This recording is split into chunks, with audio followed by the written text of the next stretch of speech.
fan there. Let me test it. Let me see how much the fan is affecting it. Here's how to audit.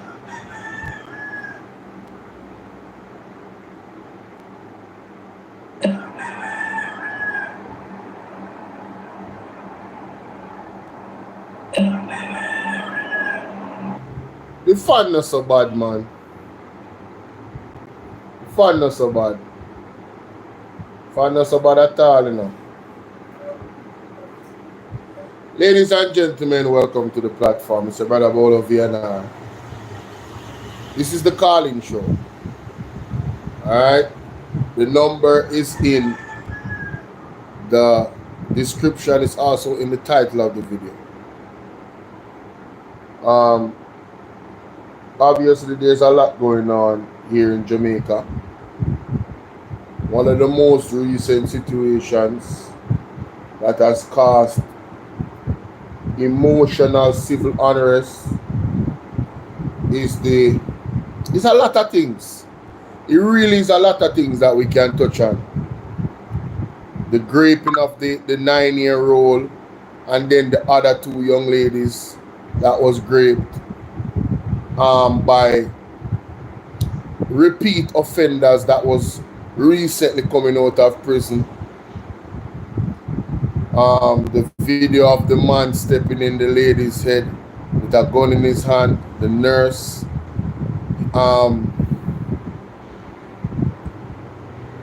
just body slamming her several times on the ground.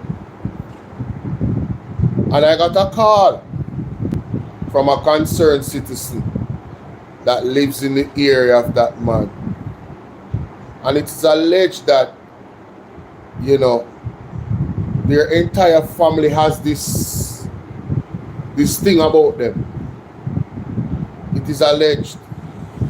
I don't know how true it is. I got a call. The individual that called me was very passionate, extremely passionate about the situation, and you know, wanted to have their voices be heard by me, not necessarily on here, but I will try. You know, basically what the individual was saying is that he has done this to other people, not just females. Oh, and one key thing that the person alleged is that he knows martial arts. And I think if that is true, and if that can be proven, the police force should keep that in mind, and the judge should keep that in mind when they have this in court. Because for somebody to have the skills in martial arts and be the aggressor, martial arts is supposed to teach you discipline, you know? And a boxer that has lethal hands, they will be punished more severely in the court of law when they use those lethal hands, when it's not in defense of themselves, when it's to aggress somebody. So if it is true and it can be proven that this man, ladies and gentlemen, knows martial arts, I'm telling you, when you look at how he body slammed that lady, I was like, what am I looking at? Another lady came on, I believe it was Nationwide. Listen to this. Let me find that clip there. Big up ABI News TV. Let me find that clip. I don't think I have that clip. You know. I don't have that clip, but even my mother is, trust me, the females are not taking this well at all, and I don't blame them. And I would love to see the females them stand in solidarity with each other. The nurses are going to have a get together. I would love to see politicians standing with those women and not just verbalizing. You understand? I would love to see the police force standing in solidarity with those women. And Jonas, we haven't heard from you, sir, about this one. Still nothing. No condemnation, just nothing. It's just nothing. We haven't heard nothing from Andrew Owens on this particular one, ladies and gentlemen. Very, very, very interesting. Listen to this. Nurse who was on her way to her duty. I tried to go right, he swerved right. I tried to go left, he swerved left. That went on for about 3 different attempts to go around him. Eventually, I went around him on the other side of the road to get away from him. I drove, and when I got to Stella Maris, I realized it was still behind me. I called 119 at the time. 119 was on the phone with me, and I got into Grant's Pen where we had a red light. The man out his vehicle with a gun in his hand and a hot coffee cup. And he used that hot coffee mug and beat down my window. The man beat that window down. The police was still on the phone, on the Bluetooth, so he could hear what was going on. The recount I'm giving you sounds eerily similar. Unfortunately, we have not heard anything from the Prime Minister, who happens to be Andrew Owens. Yeah, Andrew. Why are we not hearing anything from Andrew? But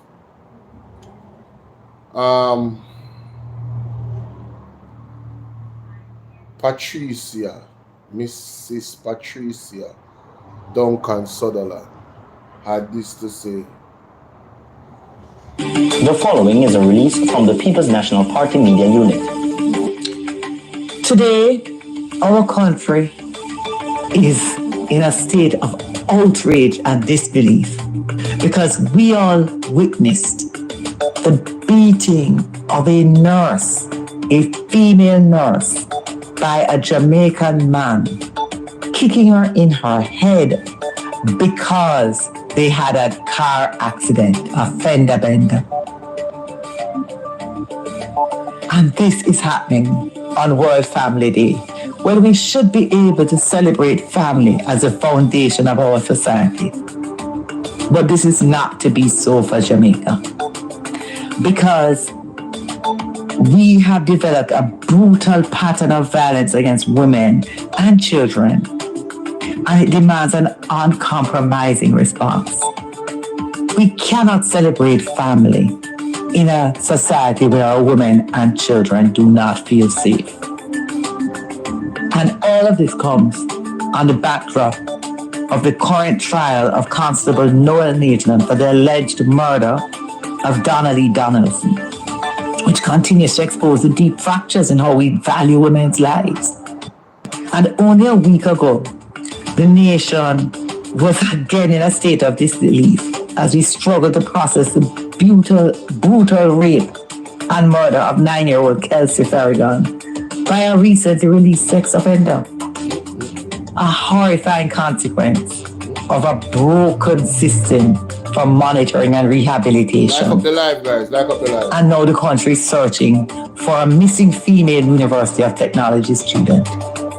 These are not isolated incidents. They are symptoms of a deep societal crisis where violence is normalized. Yep. And while we commend our police for their swift arrest in the road rage incident and their response in the wake of Farragon's murder, law enforcement alone cannot manage this situation. Talk about it. We must go beyond outrage and hashtag. We must transform our mindsets. Too many men still equate masculinity with domination and violence. That mindset must die for our daughters to live. No, this part that you said is very interesting. This part right here. masculinity with domination and violence. That might and hashtag. We must transform our mindsets. Too many men still equate masculinity. Oh, too many men still equate masculinity with domination and violence. That mindset. Domination and violence. I really wanted to get the gist of what you were saying. So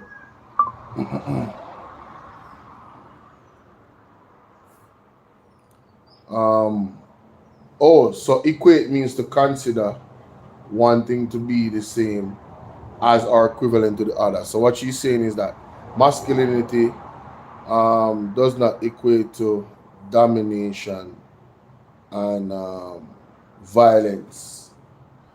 The violence part. Let's see where you're going with that. Still equate masculinity with domination and violence. That mindset must die. Domination. Domination doesn't mean oppression. Domination does not mean beating down of the other person. Maybe, you know what? Let me just, because I don't want an attack on masculinity. You know? I'm just not with it. I'm not with the attack on masculinity at all. Masculinity has died. What we're seeing is emotional young men that don't have a father in the home, so they're not balanced. This is a whole deeper conversation.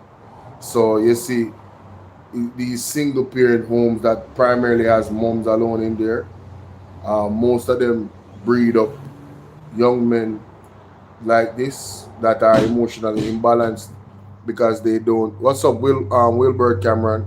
Because they don't have that masculine force in the home where the discipline is concerned, where they can balance their emotion and these things. It means to exercise power or influence over someone or something, or the state of being so controlled. So exercise power or influence over someone or something. So exercise power over someone or something. Well, hey, we see that on both spectrums. In some countries, you know, the women exercise their dominance in other ways. I don't think dominance is synonymous to being masculine. I don't think that's accurate. Neither in the animal kingdom or amongst women and men. You know, there's women that are dominant in certain areas. Dominant doesn't always mean a bad thing. You know what I mean? So I didn't like the violence part. No, I'm not with the violence part at all. But the domination part, I'm kind of 50-50 where that is concerned. I just didn't like the reference to masculinity. It's almost like masculinity is to be blamed for these individuals that are beating, are abusing women. No. Abuse come in many forms. Women abuse men, men abuse women. You understand? Some abuse is more subtle and it affects the brain more. And that's one of the things that the women are very good at with the abuse of men, the brain. And this, like I said, this is a deeper conversation. But dealing with just physical abuse, there are some women that are physically abusing men in their household. Hey, trust me, y'all just don't hear nobody reporting that because that is embarrassing for a man to do. But what I'm saying is, in terms of this specific situation, I don't want this to become something that is being used to a broad brush type of vibe. There's a deeper problem with these individuals, these specific individuals that are raping these young women. You understand what I'm saying? And until we go to the root cause of the problem, we cannot fix the problem. You understand? And like I said, growing up, there's studies out there that show growing up in a household that has both a father and a mother in there really helps to have a more wholesome individual, man or woman. You understand? And there's this movement in the world of gender against gender, and even black against white. Like, you know, they say Black Lives Matter, but we need to come to the point where all lives matter. It doesn't matter if you're black or white. We need human beings to operate like human beings and respect life. It doesn't matter if it's a female, it doesn't matter if it's a male. All lives matter. Children, elders. That's where we need to be.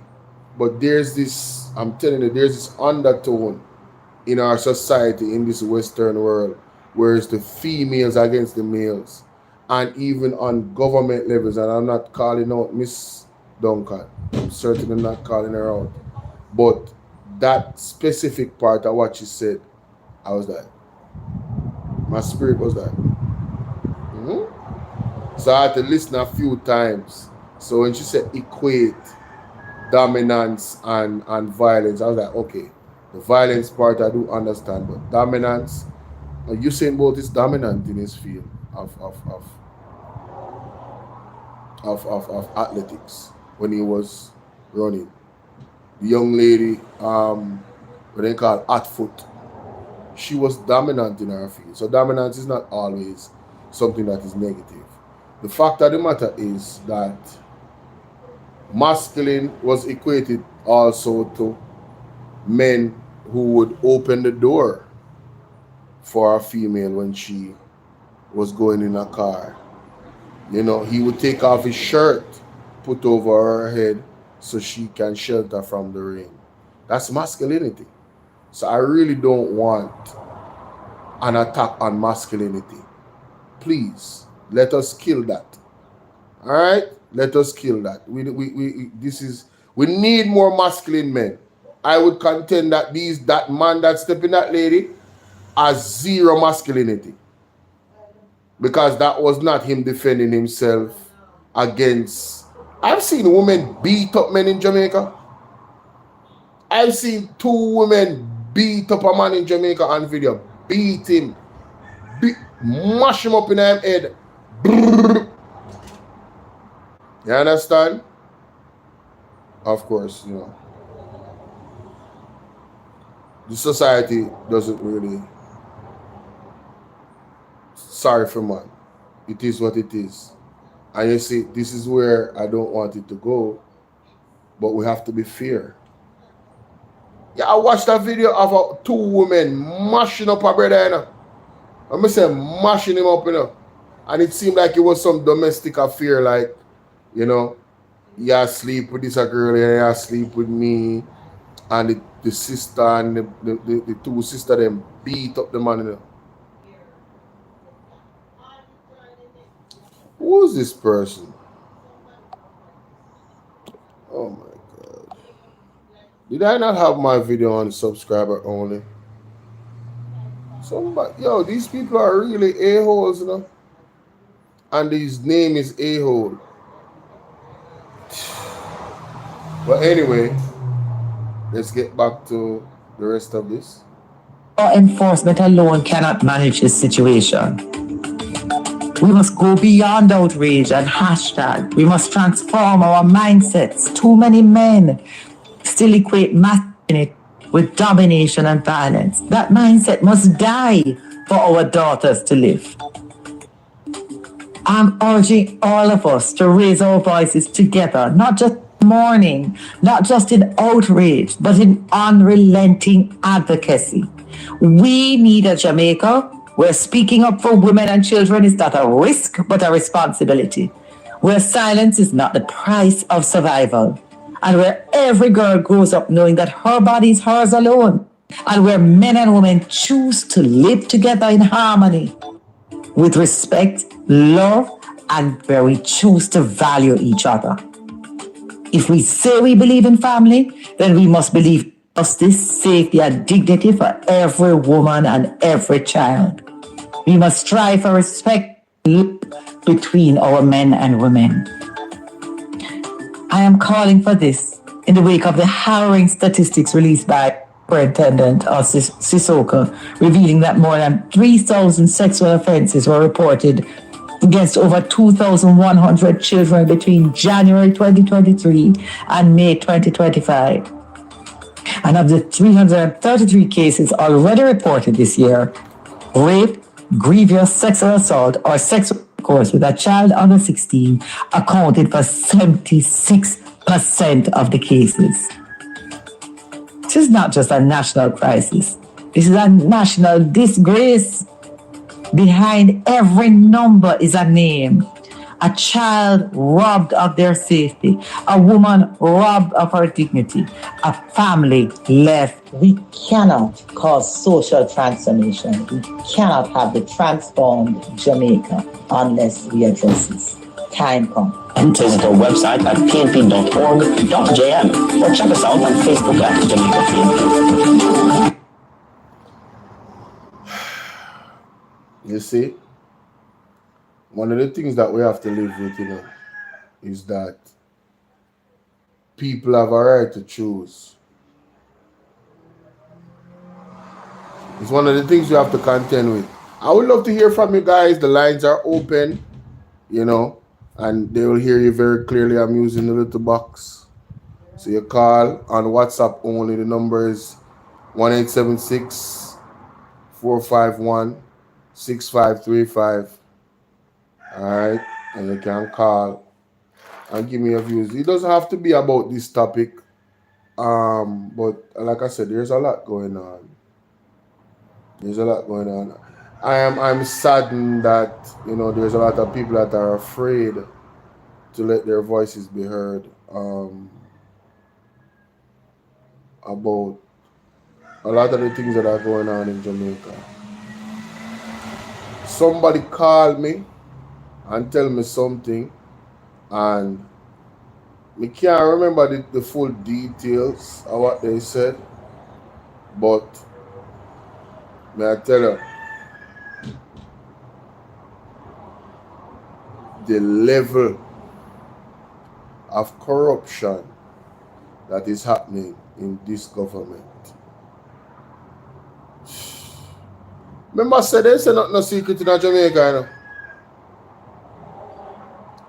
So if government officials are involved in skullduggery in certain areas, there are people out there that are witnessing the skullduggery. And, the criminal their mouth enough for them. Their mouth not sober because them love drink. And the people around them, they hear things. You always hear, hey, how you doing, Dorothy? You always hear,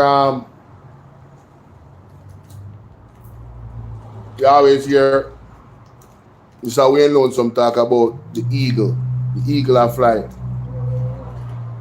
Well, ladies and gentlemen, that story is nasty.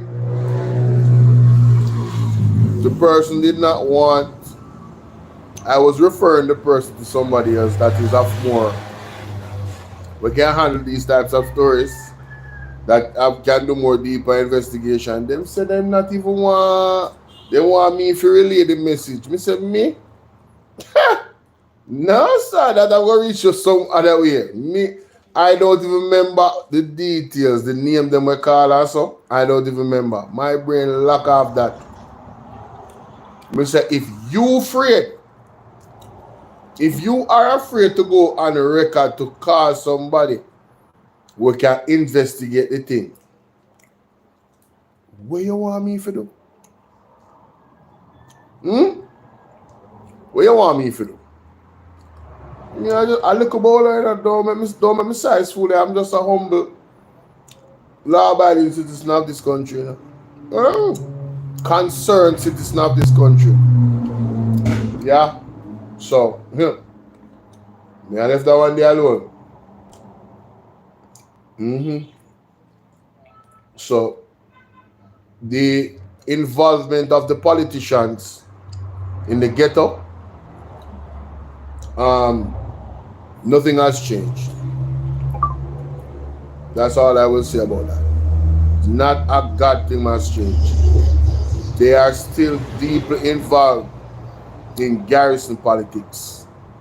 And the people in the garrison are speaking, but they are afraid to come out. So, you see, when Pastor Peter Chambers and Jeffrey Shuttleworth and Mark Stewart come out with prophetic words and prophetic utterances, because the Most High is revealing the secrets of heart,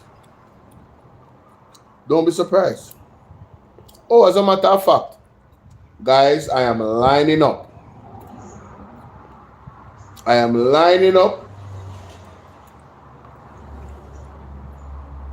That's our next thing. I am lining up a series that will be exclusively played on Bolo VNR and Bolo TBV, especially throwback videos.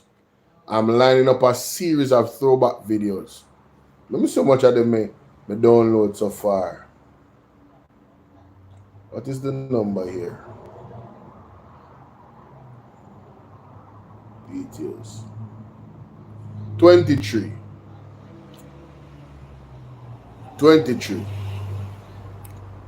So you see this series, I'm going to be dropping a video a day.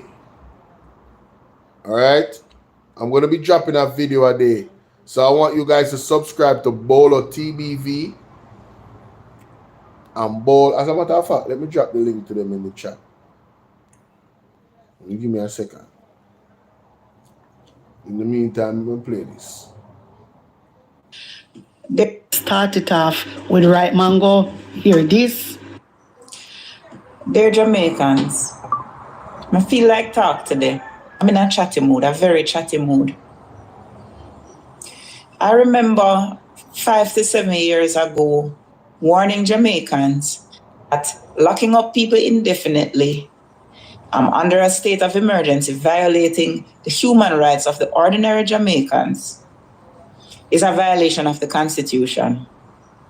When you remember how much I want to come for me? This was even before TikTok was a thing.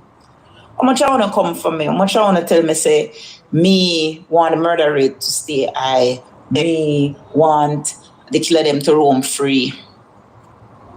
I showed you the stats pointing out that most of the people being caught up in this SOE thing were not criminal, innocent people. And most of the criminals still did roam free because the same politician them tip them off and make them come out of the area before the SOE locked down the place. Now look at this. The government has lost yet another constitutional court case. Go figure. This makes 8 the number of constitutional court cases that the government has lost in 9 years. Dang. They've lost other cases, but in terms of constitutional court, this is the 8th case. Embarrassing. And these are the people that want to now go and change our constitution. And them can't even win a case in court. Tell me how that makes sense. I don't know. I'm waiting for somebody to tell me how it makes sense. These people won't stop until them turn this country into a dictatorship. And people might think that I have a lot of opinions that are unpopular, but me see things before them happen. Yep. And me could have predicted this 7 years ago, so we would be here today. Where the SOE, them, you still have to give up on them because them don't work.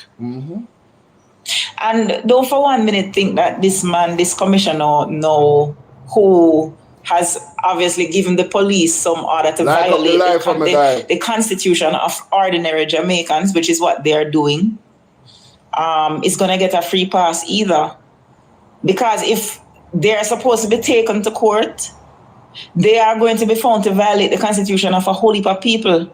I saw a video recently with Triple X talking about how a policeman who stopped him was a political activist. Talk about it. Literally stop him Because him disagree with what he had to say, and me myself having experienced it, make sure I take with myself, because the police force is obviously not a political organization. And me no want to try lock me up because of politics, because I try it already and who knows, we try it again. My God. The bottom line is the government and its agents have normalized violating the Constitution or the Jamaican people. And what's worse, most of you have accepted this violation because it's not happening to you personally. Exactly. So you're okay with it. Exactly. So when police, for instance, kill a man and claim say it's a shootout, oh yes, it's a criminal if they deserve it. Right. How you know it was a criminal? Just because they said that? I have personally seen the police try to plant a gun on somebody and claim. I've been saying this. How you know say it's a criminal? The people them just tell you things and you just believe and you just run with it. And you claim to say the PNP run with the government when the whole of the labor right or something run with it people. When you die hearted the one them may attack. Not the one them use them nagging and use them sense. Because you have some sensible labor right.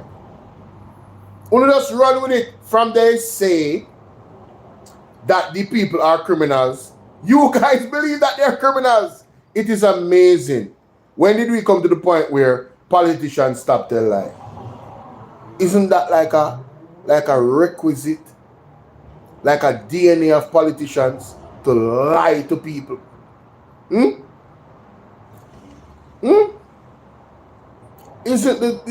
it the DNA of politicians to lie to people? Look what the guy did on behalf of USA to Ibrahim Choi about gold reserves. He's using gold reserve to protect himself. And he didn't mention that there was no gold reserves before Ibrahim Choi. That is the real story. That is the real story. Come on, man. Y'all better wake up. They lie to us on television every single day. Every day. Him is a criminal when the person wasn't a criminal. Serve it. How you know it was a criminal? Just because they said that? I have personally seen the police try to plant a gun on somebody and claim it's a criminal when the person wasn't a criminal and had to release. And listen, I've seen a lot of stuff. Whenever goes so. So Nathaniel, you're going to trick me. And I don't believe for one moment that this sudden control of the crime rate has anything to do with the police. Probably a little bit. But it's the politician them. No, people, I just dropped the link 3 times to when it said please subscribe. That is Bolo TBV. Click that link and please subscribe, alright? I dropped it like 7 messages ago. Where it said Bolo VNR and Bolo VNR clips. Yeah. Where you see that yellow highlighted in the chat. Alright, yeah man.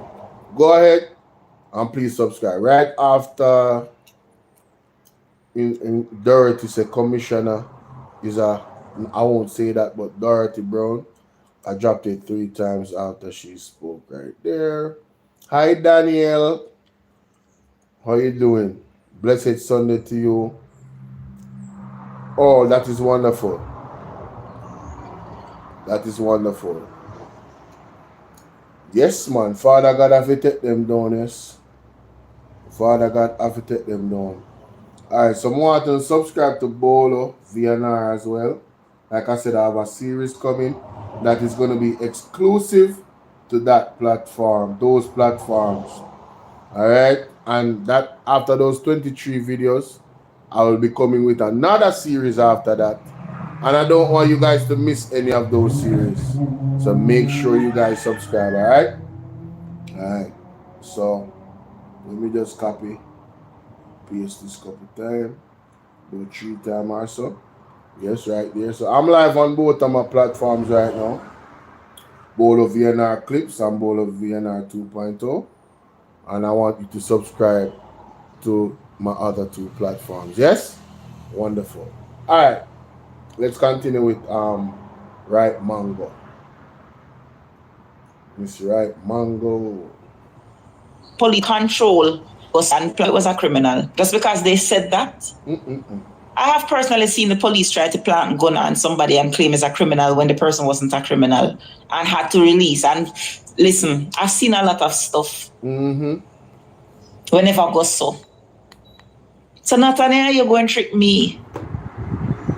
And I don't believe for one moment that this sudden control of the crime rate has anything to do with the police. Probably a little bit.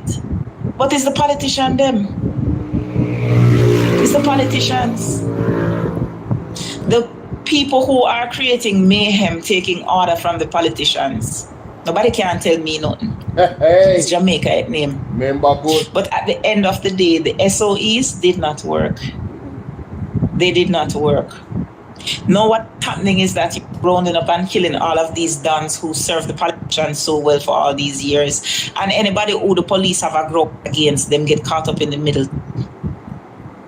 Hey, Because Vanessa. right now it's like them have a free reign to do what they want. And now I go sit say it's problematic until it reach a point where something seriously happen. Yeah, and man. then when it reach that point, then no, the point of no return, on go and say shit. We say we shoulda do that, woulda, coulda. When them start mass murder people. And it is heading there. Though for a minute things say not head there because too many people support the foolishness. Something as simple as Remember when Marlon Mala would say, boy, if a war should break out, the people would have to read enough. Would have to use the intuition, let God guide and think. It's not illegal yet. Think. Big up Eddie Griffin. body camera while them conduct while they conduct the business of the country. They no want to do. Why? Because they don't want to be held accountable. Anyway, let me not digress any further. The point I'm trying to make is that this government and its agents continue to violate the Constitution. This is the government and the police and the army and the entire judicial system that allowed innocent people to be locked away, including the Governor General. He should also be held accountable. Yes. Because he signed off on this. Yes. Like a puppet. Yes. So what? No. All of those people who locked away for how long? Because it's not just the people them who win the cases, where get little money. You have thousands of other Jamaicans who were violated. I just saw it go. Who is going to hold this government accountable when they continue to violate the Constitution of Jamaica? The government and its agents, the agents of the state. Yep.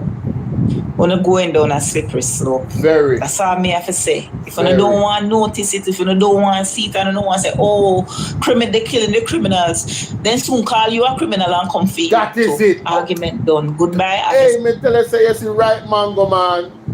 Big up right mango, man. I've been trying to say this to y'all. I said it on Carlos. All they have to do is, you guys are accepting the police unaliving the Jamaican people the way they are in the state that they are criminals, so you should just wipe them out. And because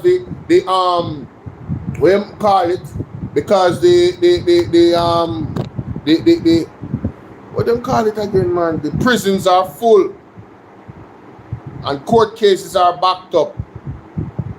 Because we have a failed system, let's just wipe out the criminals them. Yeah, man. Bring them in out. Yeah, man. Just wipe them out. All they have to do. We the flaggers them that speak out.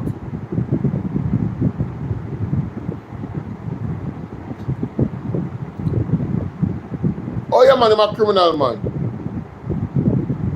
I'm a criminal. Send police to it. Get creative and plan things on us. These are possibilities. And you, the Jamaican people, don't understand that a violation of my rights to speech, freedom of speech, I'm not threatening anybody. Hold on, somebody outside.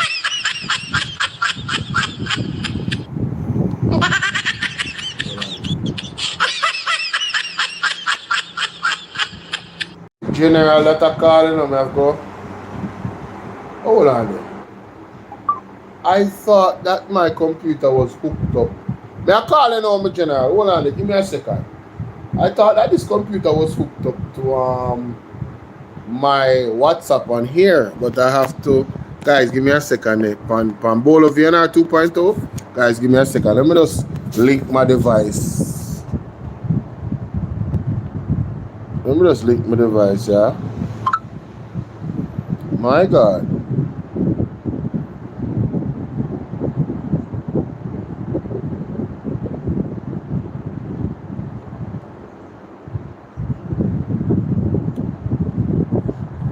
I come here. What? I don't think I need to. Oh, shoot. Give me a second. Alright, I'm back. Sorry about that.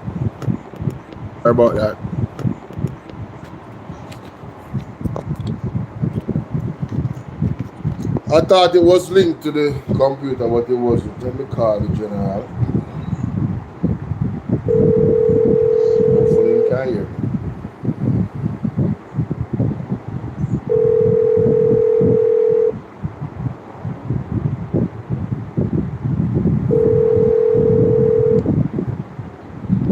Yes, Chief. What are you doing? I'm good in a man. Yeah, man, good to hear your voice, man. I'm following what's going on. Really sad. Seems like we have become a police state. Yeah? Oh, yeah. And it's been there for a long time. Started from 2017, 18 when they started to murder. They take people with nothing in mind, just to detain. Yeah? Mm-hmm. And we have found out continuously church not really helping anybody. Mm-hmm. Yeah? Yeah. Because people lose them work. Yeah? A lot of young men in Montego Bay who work at hotels, they were scooped up and couldn't go to work. And just find somebody else to work. Yeah? Wow. We really have that how we approach this going forward. Yeah? And the next thing that we need to have more proximity. The police need to communication and go in the community. Yeah? Yeah. You need to effectively have social workers who can identify at-risk youth from the school, from as early as primary school. Right. So for preventive purposes. Yeah, especially our boys. Mm-hmm. Calling you about. When you look at what is happening, a lot of our young men are just being behind you. Yeah? Mm-hmm. And we're not saying that women should not be allowed to, because we support women's rights. We support everybody's rights. Period. Right. Woman, man, boy, period. girl, no matter to us. Yes. Yeah? Yes. But the truth be told is we are leaving a generation of young men behind because we are saying now is the time to, and I don't want to sound politically incorrect, but we are pushing certain rights at the expense. The same breakdown with this, because when they're going to point about masculinity or toxic, yes. We got on that road. Yes. Because there are women who are abusing men as well. Yes. Yeah?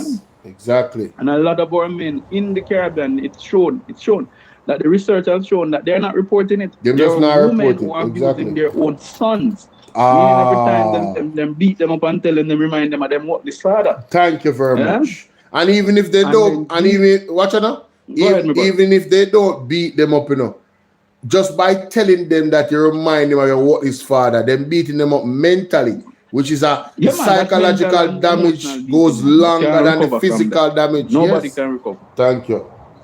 Mm-hmm. But you see, also what we have to look at too, and that is why I keep on commending Mark Golin for what he's saying in terms of values and attitude. PJ Patterson was preaching the message, and JLP in 2002 laughed at PJ when he said Jamaican values and attitudes. But today, when it suits them, they're now using the very same Jambat program to issue scholarships to young people. Because that was what Jambat was for, you know. You Right. volunteer 250 hours whilst going to university and give back something to your community. So you would own certain skills. Yeah? So when you really look at it, teacher, we have to find a way, especially in this matter. And the police commissioner, let them continue, you know. Just know them not going to have any guns, you know. Say that again? We have been there before. Just now the police will be without ballistic vests and guns. Yeah? And I'll tell you why. History is a way of repeating itself. You remember in 20 removed and commissioner? Say that again. You break up. I don't know what happened to the connection. No. You remember when they removed Commissioner Ellington as commissioner in 2018? Mm-hmm. Right. No, sorry. You know why he was removed? No. Remind us. Let me remind the listeners why he was removed commissioner, because one, the US had done some background on Ellington. One. Mm-hmm. They found that he was involved in something with some car stealing ring, you know, with schoolboy Richie. Remember that name? Mm. So it's the same Ellington who then put for the run transport authority. No, man who was told to remove himself because of that. But not only that, the US said they would not support the JCF anymore. So they refused to give us ballistic vests, handcuffs, and also guns. Oh. So they blacklisted us, and that forced the government of the day to say, no, Ellington, you have to go. You have to resign. Wow. Yeah, because you are not going to... And that's how Carl Williams was actually preferred by the United States, because his wife, Anne-Marie Barnes, and himself are both adjunct lecturers at AMU in Texas. Yeah? Uh-huh. So when we got there, we vowed then, meaning the People's National Party, that we'll never have a scenario like this where the US has to say, no, we're killing too much people, so we can't give you any weapons. And that is so you're saying history is repeating itself. My God. Yeah, we had it in 2013. There were no guns, no ballistic vests. Remember, there was this incident at the training center, right? Where young men were being trained and live rounds was on the training camp, and they had actually shoot a recruit. You don't remember that situation ever true? Yeah. No, it means that I'm not listen to news, you know. Listen to me. I wasn't listening to news for years, but I remember that specific situation for real. That was crazy. Real, I remember that. I'm a political historian, but I tell people I don't want to forget what happens in Jamaica, because what happened is we have short-term memory. Yes. So we fixed on what happened today and the day before, but we don't remember what happened 2 years ago, because they're all interconnected. Mm-hmm. So we're going down the same road. And I wouldn't be surprised if government stops purchasing guns from the United States and start to purchase it from China. I wouldn't be surprised either. If they want to shoot me and you or kill me and you. I would not be surprised either. Yeah, they started by getting gifts from the Chinese for the army. So they have started to get equipment for the army. Free of cost from China. Yes. And anybody will say in business with China when you come on to weapons, and so it's mostly authoritarian countries. Yeah?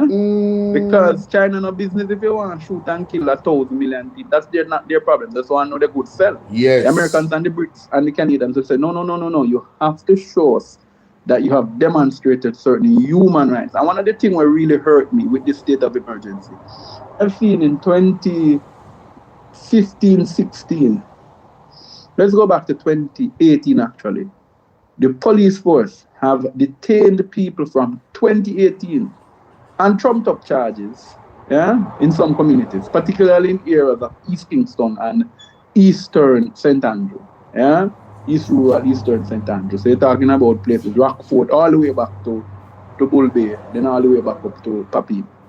What they have been doing during that period, they're going to communities, they accuse young men of being gang leaders.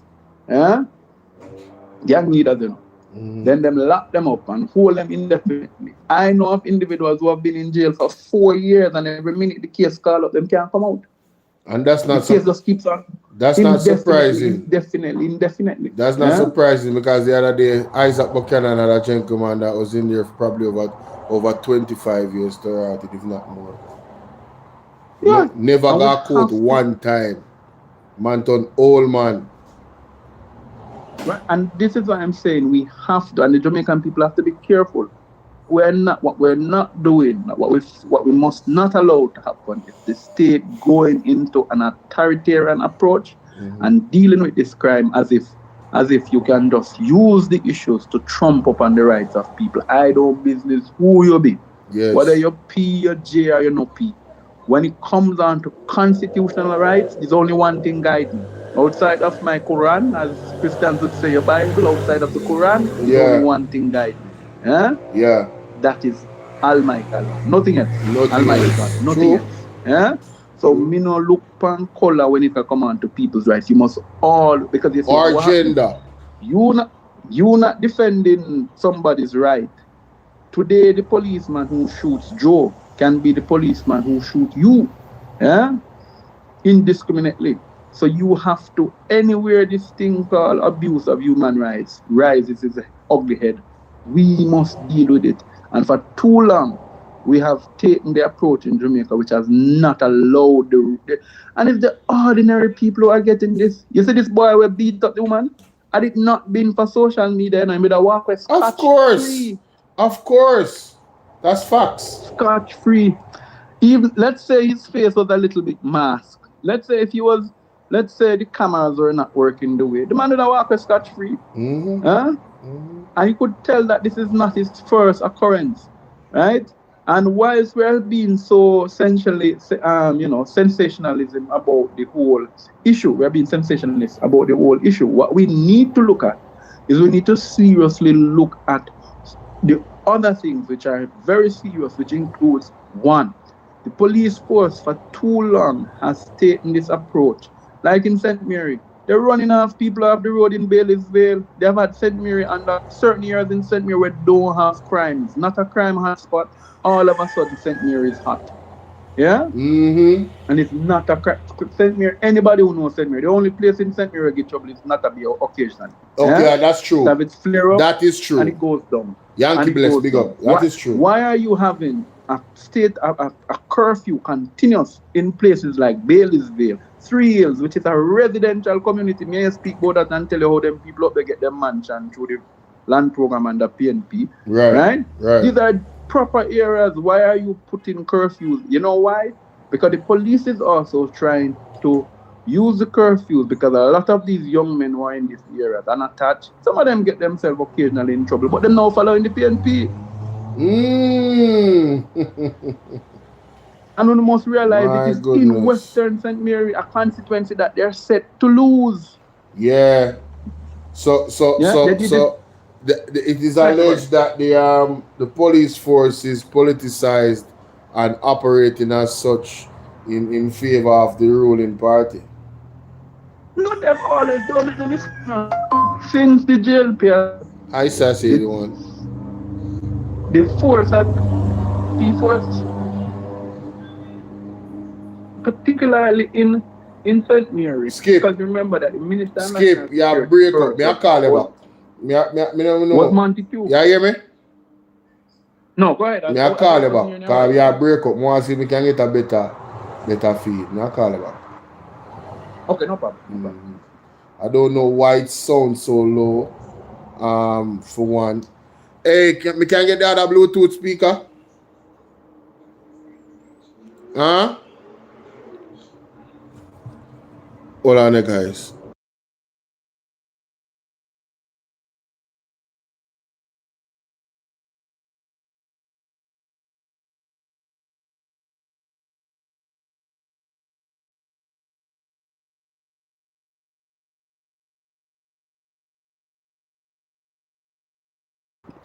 Un momento, guys. Un momento. I'm going to get another speaker, Bluetooth speaker. That's kind of loud of one, so one can hear him say clearly, because what he's talking about right now is very important. Oh, thank you. No, man, put it right here, sir. Yeah, but morning, can hear it. Good. Alright. I'm not supposed to have a problem, no, with the volume. If I have a problem with the volume, all that means is that it's on his end. So let me turn this off. Power off. Thank you. Power off. So connect. So hold on. Why not connect to this automatically? What's going on here? Yeah, boombox. Connect. Okay. That was low.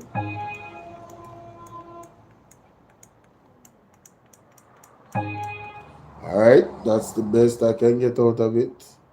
Fine, let me call back the general now.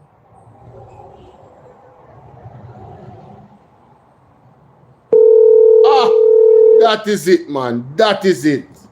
We have contact. That is it. Telling you, man. My brother, if you can hear me much better now. 1 second. Yeah, you hear me? Hello? Yeah, man, I'm hearing you loud and clear. Alright, wonderful. Hold on there. Yes. So alright, so you hear me still? Yeah, man, I'm hearing you. Alright, them can hear a little bit better now. That speaker have a little bit more oomph. Go ahead. Right.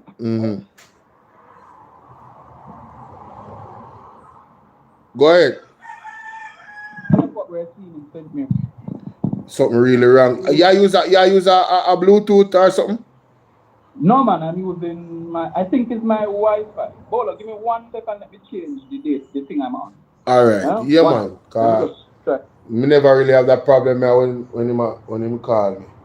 He's always been clear and cogent. You know, I've been saying this on several occasions.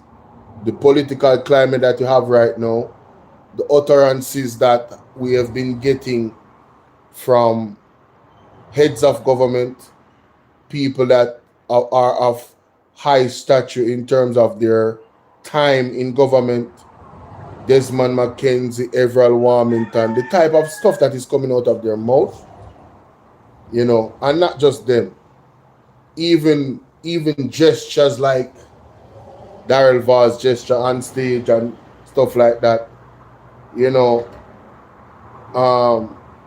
the lack of action from the government when stuff like this happen. We haven't heard from Delroy Chuck, you know.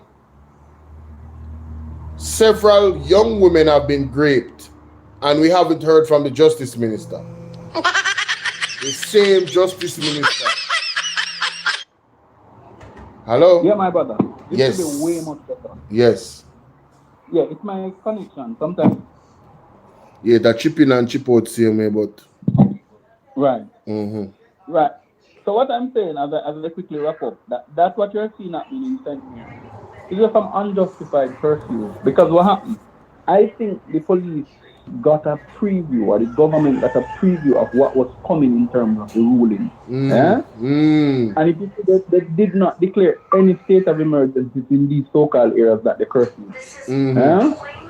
Because they knew what was coming, and they couldn't use the state of emergency also too because of some. But remember now, while the case was going on, the government was using it in some places. Yes. They did not. This is so why they didn't use it in St. Mary. Because obviously, you're talking about St. Mary having 35 murders last year for the year. At this stage, based upon the report I read in the Gleaner, St. Mary's has had only about 20-something murders. Yeah?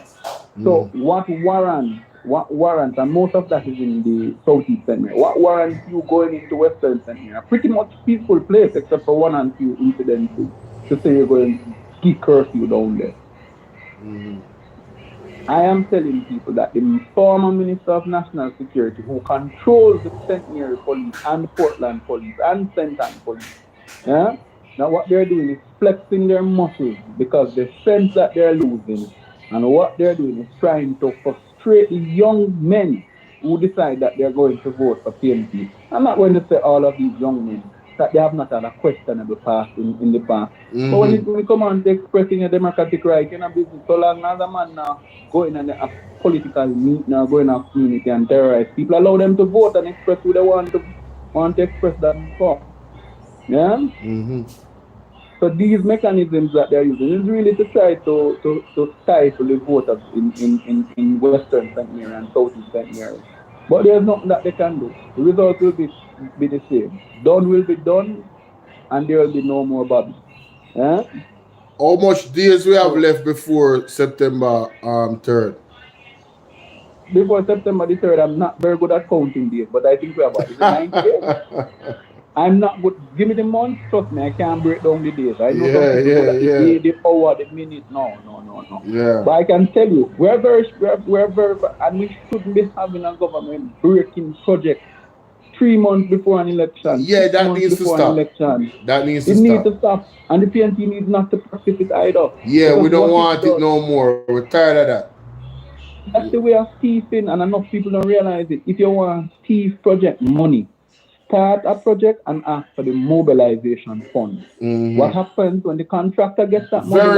Very loud. Yeah? You force him.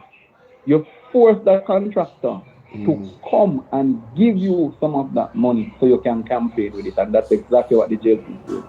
Huh? I mean, no apologies in saying so, because that's exactly why they're breaking ground for these projects. Yeah?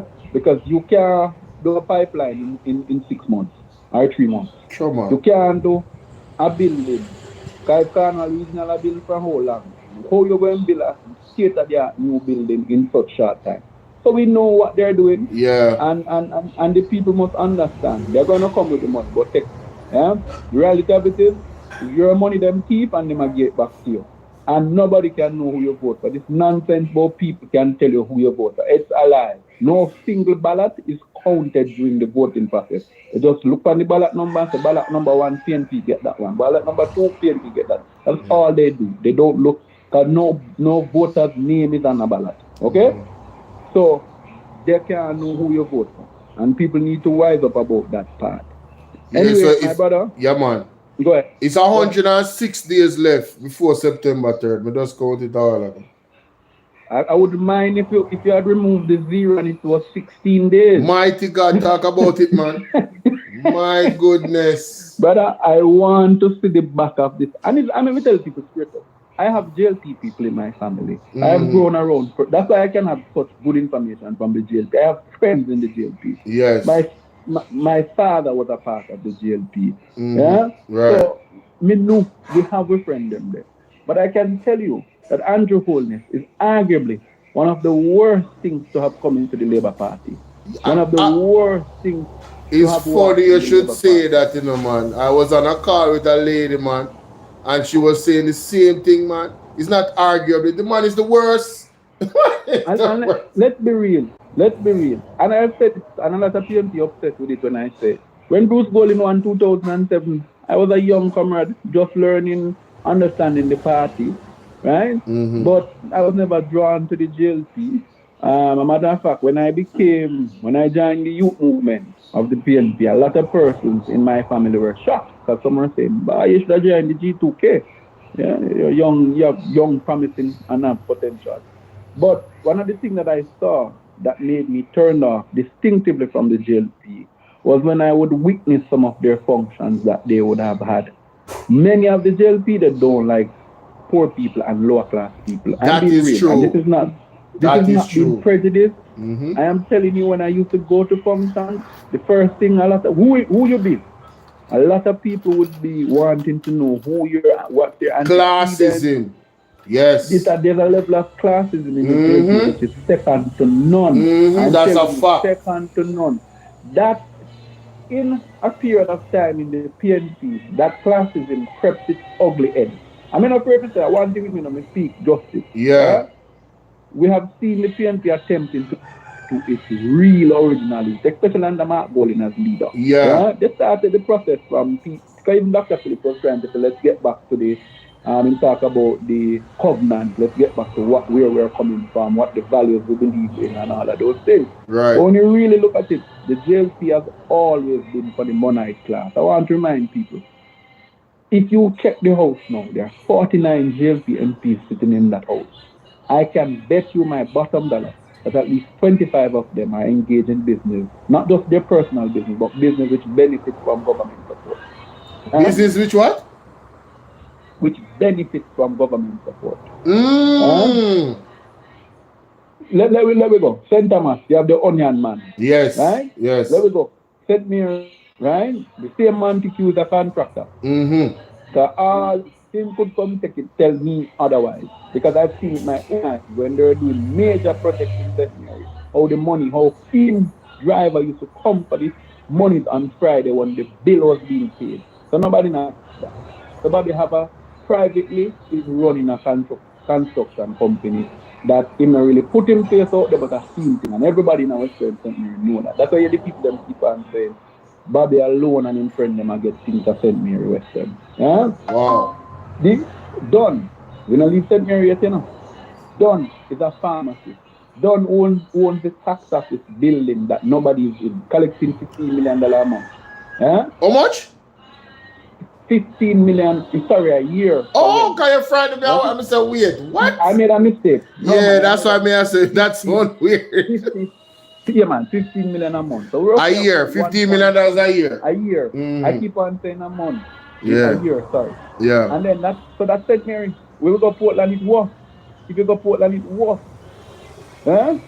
Because in Portland, the sitting minister of transport, by the way, who flies on a private gas company plane. Imagine you're the minister of energy, you know, and a gas company a fly around in Jamaica. How could that be fair? Because therefore, any benefits that accrue from Petrojam that you can give preferential option, you can give to your personal person. Right. And Darrell, let's be real with Darrell. Darrell is just a deal maker. You see, Donald Trump said the heart of the deal, that's Donald. Darrell Vaz is Jamaica's Donald Trump. Yeah? So we say a Ford that we call it, right? Me no go to farm I want to send out in Lawrence to import onions. Yeah? We no go in a Kingston and St. Andrew where one of them did go take up the Colorado land where them are privately a part of the business of Fontana Pharmacy. Me no call names yet, you know. Yeah? So I'm telling you that why the country is not running is because we have elected officials who decide that their business comes before the country. Yeah. And I'm warning the PNP persons who are going into office. If you don't make the mistake and come, you know I get good pay for. Sitting MPs getting at least close to $15 million a month. Yeah? A month. Yeah? If you are getting that amount, sorry, no, I think I quoted wrong. Wasn't the amount 11 for MPs and 15 for ministers? So I'm quoting actually the minister's salary. They're getting 11 million a year. That's 5 years. 5, 11, 55. They're getting 55 million over your term. No, were you telling me, remember now, the ministers, the MPs still get traveling? Yeah? Yeah. They still get certain support. So why would you want to go into parliament? You're making $15 million a year. Good damn salary in Jamaica for anybody making that 11 a year. I mean, for anybody making that in Jamaica. Why would you then want to still run your business when you have committed to public life? We must get to the stage where those who are going to serve should have no other business but the business of the country. And that's why I respect Mark Bolo. I remove myself from all of my companies. I don't need to engage in business. Yeah? Yeah. I don't need total focus on the work at hand. But that is why we're in the trouble that we're in. When one could have been writing books in the COVID pandemic and another one PhD in the COVID pandemic. Class president just text me and say 14 million per year for normal NP, state minister 16 million, full minister 18 million. President. Yeah. Right, so 14 million. So you see, I was a little bit off at 11. So 14. So imagine that. You don't need to be engaged in any business like that. And I'm saying that we're having a problem because we cannot have elected officials running businesses. It should never be allowed. True, in the man. United States, when you do, even you have people run businesses and go into office, but it's different. Because what happens in the United States is that donors declare that they have given to you. In Jamaica, we can't know who gives to the politicians. Everything's secret, yes. And we need to have that campaign financing reform. We need to know who is giving. You know why? When Joe blow up a moko, right? Our Tom Stroke down a Mafuta in St. James gets a contract. We need to know why was he given the contract. Was he given the contract because of his relationship with the minister? Or was he given the contract because he was donating to the party? Because if we see Joe Blow get a contract and then all of a sudden we see campaigning with the party, we can then assume that contract was given to him because some of the funds goes back to the party. It's only fair. Yeah? Yeah. So we have to look at those simple things like reforming our electoral law, because this is the loophole that man find to keep the money. I don't know. I need to know who. You see this fertilizer thing, and this is the last dangerous. That fertilizer thing is dangerous, brother. Me not lie. I see my good friend Anita Del put out that thing, but I call her on. But she put out the number of 577. But it's not 577, it's 3,577 bags that were supposed to be destroyed, that to this day they can't tell you if they were destroyed because there's no record. 3,000? 3,575 bags. Mighty God. So 3,577 bags, or 75, sorry. Yeah. Were supposedly destroyed. But when the internal audit from the Auditor General checked, there were no records to show, say, okay, NSWMA have proof that you delivered 300 bags on the dump site, what, 3,000 something bags on the dump site. My information from a retired RADA manager, parish manager, not an ordinary person, parish manager, he told me, and he was in the system when those Moroccan fertilizers came, he said that the RADA had not really much to do with the project. It was the Minister of Agriculture. Yeah? Because it was being run from the ministry. Yeah? Now, him said the next thing that happened in that project, that is, I tell you, that the 3,578 or 77 bags that's missing, that was destroyed. Those bags of fertilizers, in RADA system, you have to have a record of fertilizer being dumped, yeah, because of its nitrate content, yeah. A man could go there and go use it for other purposes, and you know what I'm referring to, right? Yeah? Because fertilizer is an important component in certain devices. So when you look at it, they lied to us to say that these 3,000 something bags of fertilizer were destroyed. They were not. They were sold on the private market for $13,000 a bag. So do the math. I am not very good at mathematics, as I keep on saying to people, but 3 3 is 9, 3 1 3.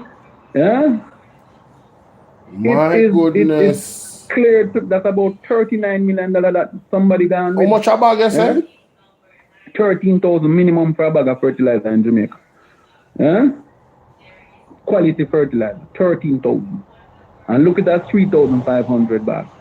Yeah? Well, I am putting it at the amount, 3,575 bags. Yes. That is $46.4 million. Million.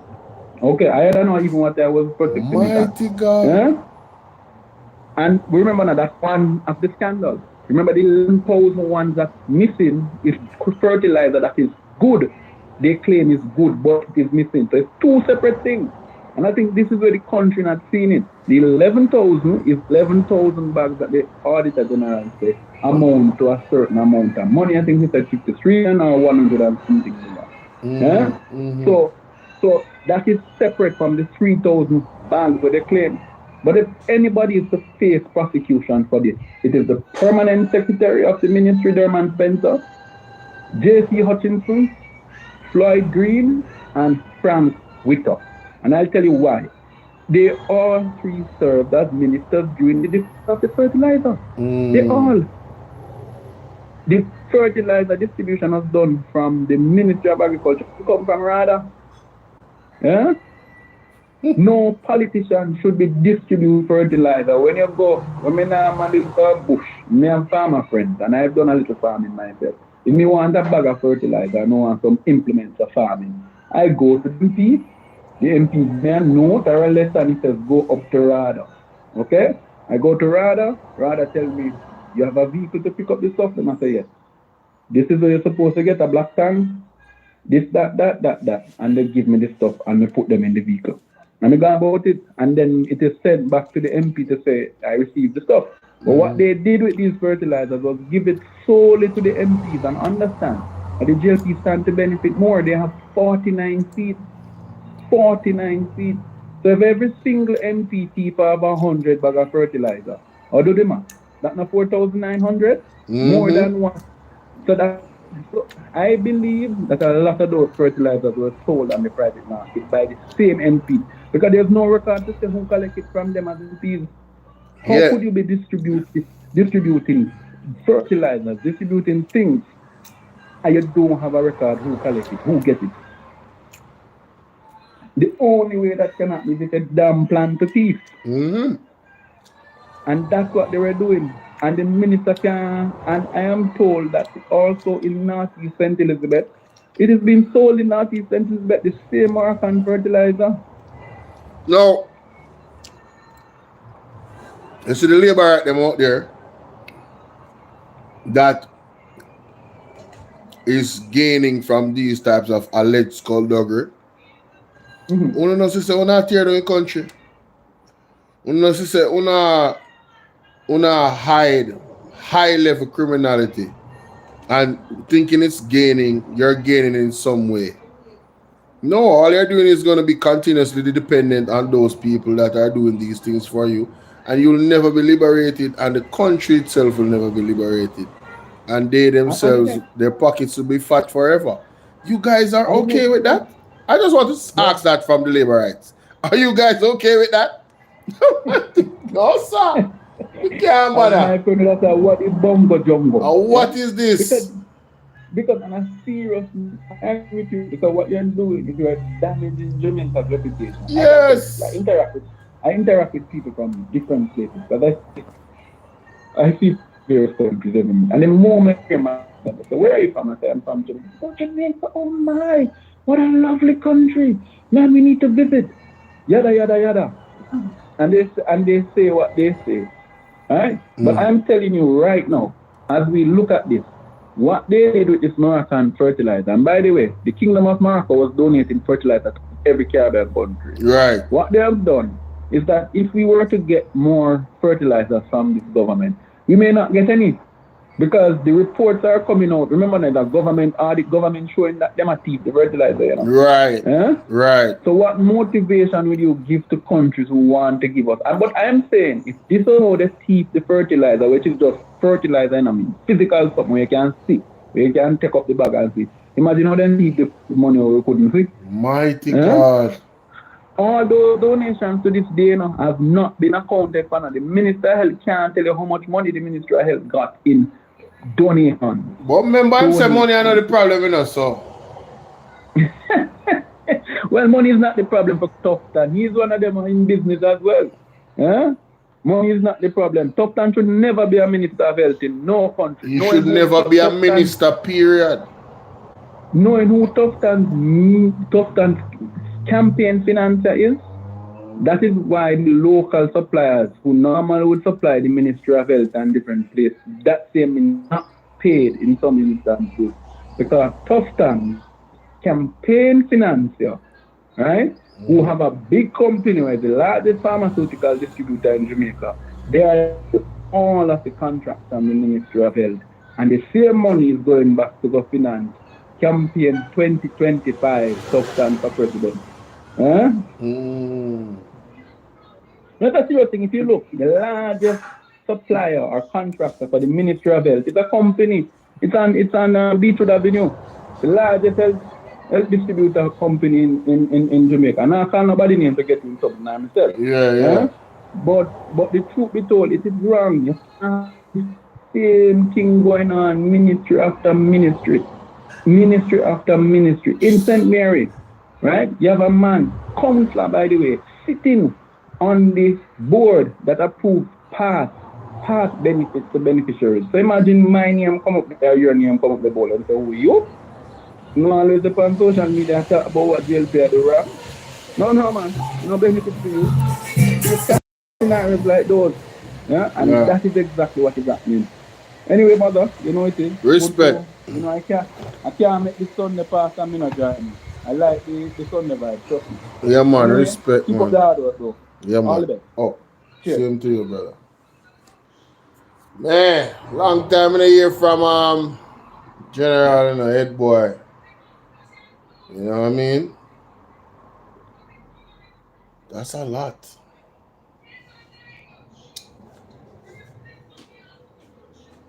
Yeah, the more I learn personally about the ins and outs. And Sassy 81, how you doing? I see you.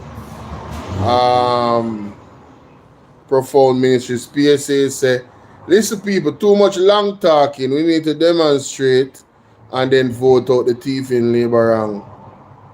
Yeah.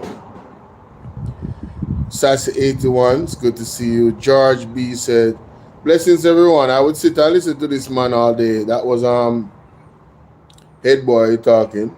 He has a wealth of Jamaican political history. He's very informative. And I am glad he goes on other platforms and shares knowledge. Respect the Yankee bless in a place, you know what I mean? General. But the more I am learning, because I'm telling you straight, I'm probably the most ignorant political person in Jamaica. I'm probably in the top 100,000 of the most ignorant in terms of just knowing political history and all of these things. And a lot of the things that are mentioned to me is very new to me. You understand? And when you see me reacting, it's my raw reaction, like I really did not know. You get me? I really did not know. So, wow, that's a lot, man. I'm sorry, the sound quality wasn't better. I don't know what's going on with his end. Um, I'm sure if I was using my computer, it would have been better. But then I would have robbed one side of my Oh, Sassy, can you? No, you're not in the group. Sassy, are you in the group? Who's in the group that's on right now? Yankee Blessing, can I share the live in the group? I know a lot of people don't know I'm live now. I did not get to share it, you know.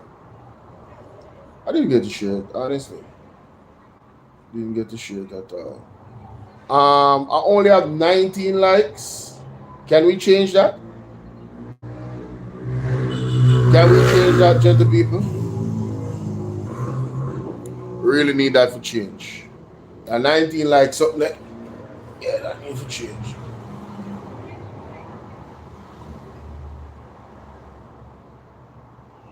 Yeah, that I have to change the 19 likes thing, you know how I work out.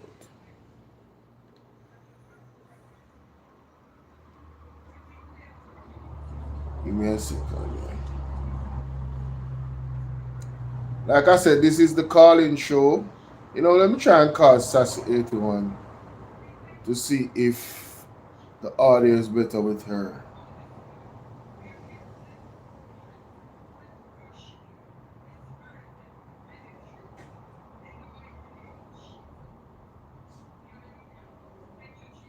Oh, here she is.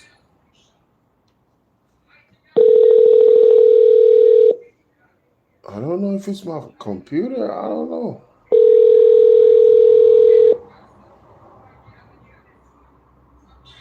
Yeah, the rest of them we have voted for Labour, right? Shame on you. Shame. You have no touch with your history. Shame on you. Shame. If I was a Rasta, I wouldn't even consider Labour right government. Trust me. Alright. Number is 1-876-451-6535. 1-876-451-6535. That is the number. I wonder where Splash Digital. Let me see. We're in there.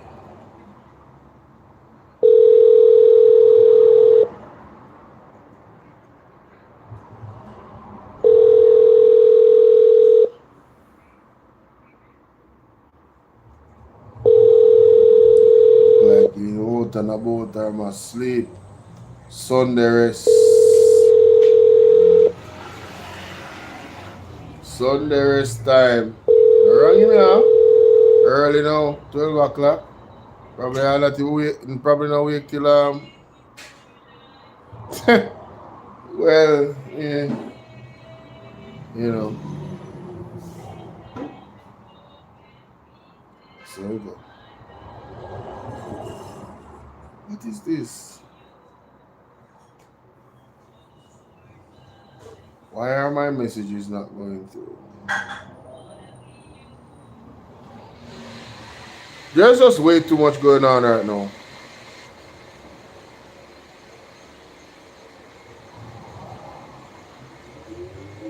Way too much. I got a thing earlier. A picture earlier. A man was fatally shot by the police during an alleged confrontation. The new thing now is confrontation, you know. You do not. What does confrontation mean? Hold on there. The new word that they're using in the police reports is confrontation. You know, you can't tell me that this is not organized. You cannot tell me this is not scripted. You can't convince me it's not scripted enough. A man was fatally shot by the police during an alleged confrontation at a party in Longbow District in Ainantown, Clarendon on Sunday morning. Now, what time in the morning one party are going? What them have brunch? Was it 4 a.m. in the morning? Party from last night slip over to now?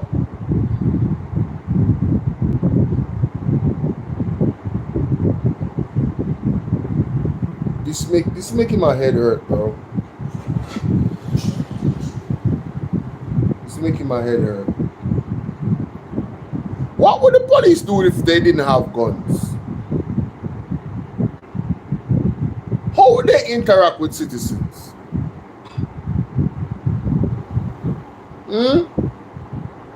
Isn't there any non-lethal things them can use?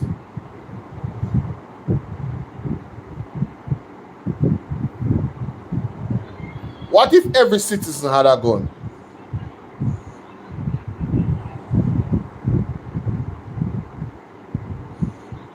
Legally.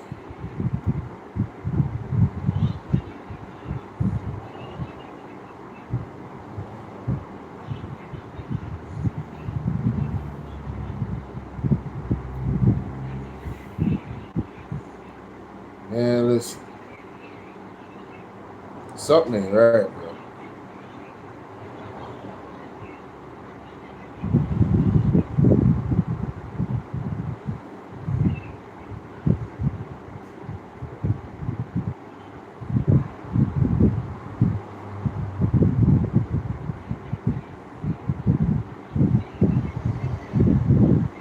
Why am I not hearing nothing on the box and this thing is telling me that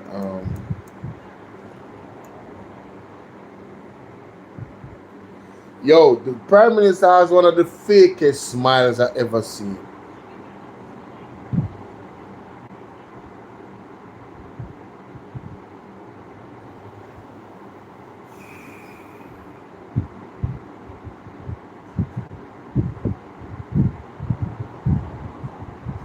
But I don't know why this is not playing. There's no audio on it.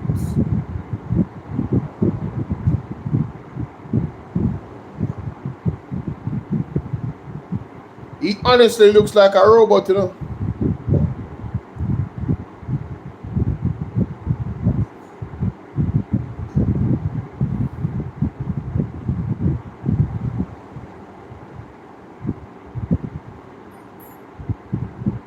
I don't even want to mention that guy's name. I was in a taxi. Lorraine, how you doing, beautiful? I was in a taxi and somebody mentioned Philip Paulwell. And let me just say, the individual claimed to live in the area, and she didn't have a lot of bright things to say about it. They were very nasty allegations. Why? We have to clean up Jamaica, yeah? It's not safe. It's not safe at all. Scotiabank confident wage agreement will soon be reached with union staff. NWC introduced Saturday opening ahead of amnesty deadline. PMP UHWI condemned vicious assault on female nurse. Let me hear this.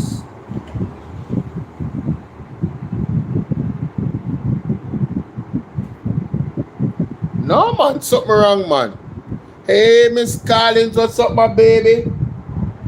Something is very, very wrong here, ladies and gentlemen. I don't know what's wrong, but I'm not getting no audio from my computer. That don't make no sense. I'm not getting no audio from my computer, yo. What is this?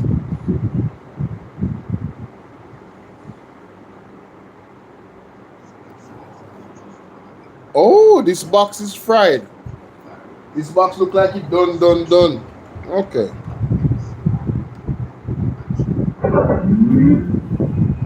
Bluetooth mode.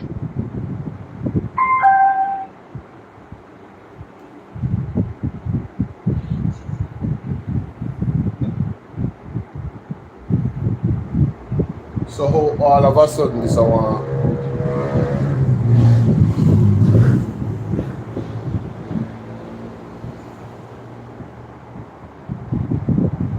Something just ain't right. Here we go. Oh, that's fine.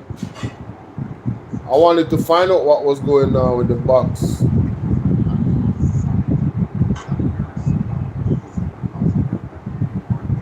But it seems there's something wrong with my computer.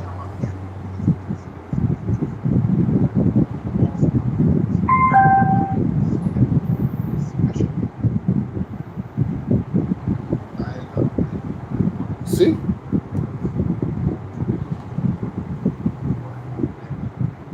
Something wrong with the Bluetooth, man. I don't know if there's too much devices connected. Let me just remove this one and this one. But something is very wrong. Do I need to update my computer? Nah, I did that last night. So what's going on?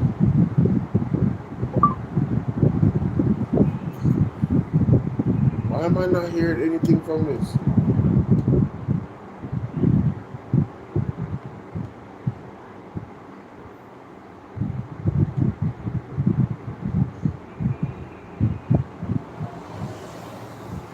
On this culture of violence head on, especially when it affects our women and children. Let's play that again.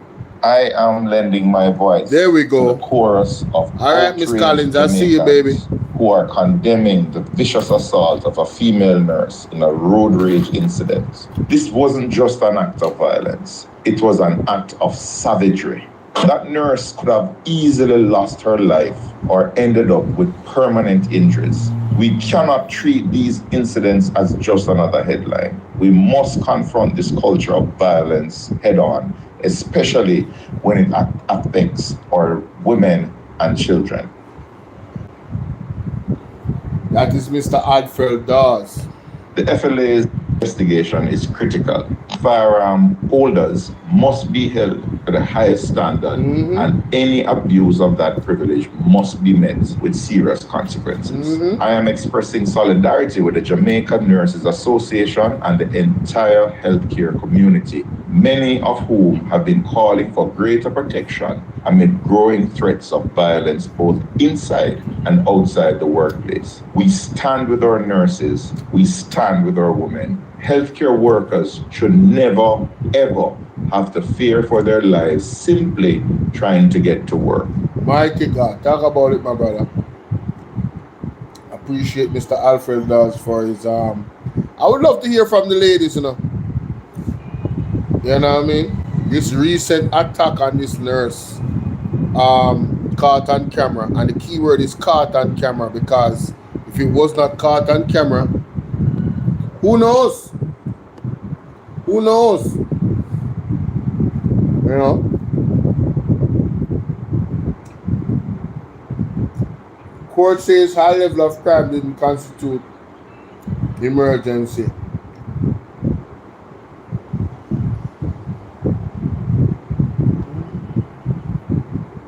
Let's listen to this. In 2017, more than 1,600 Jamaicans were murdered.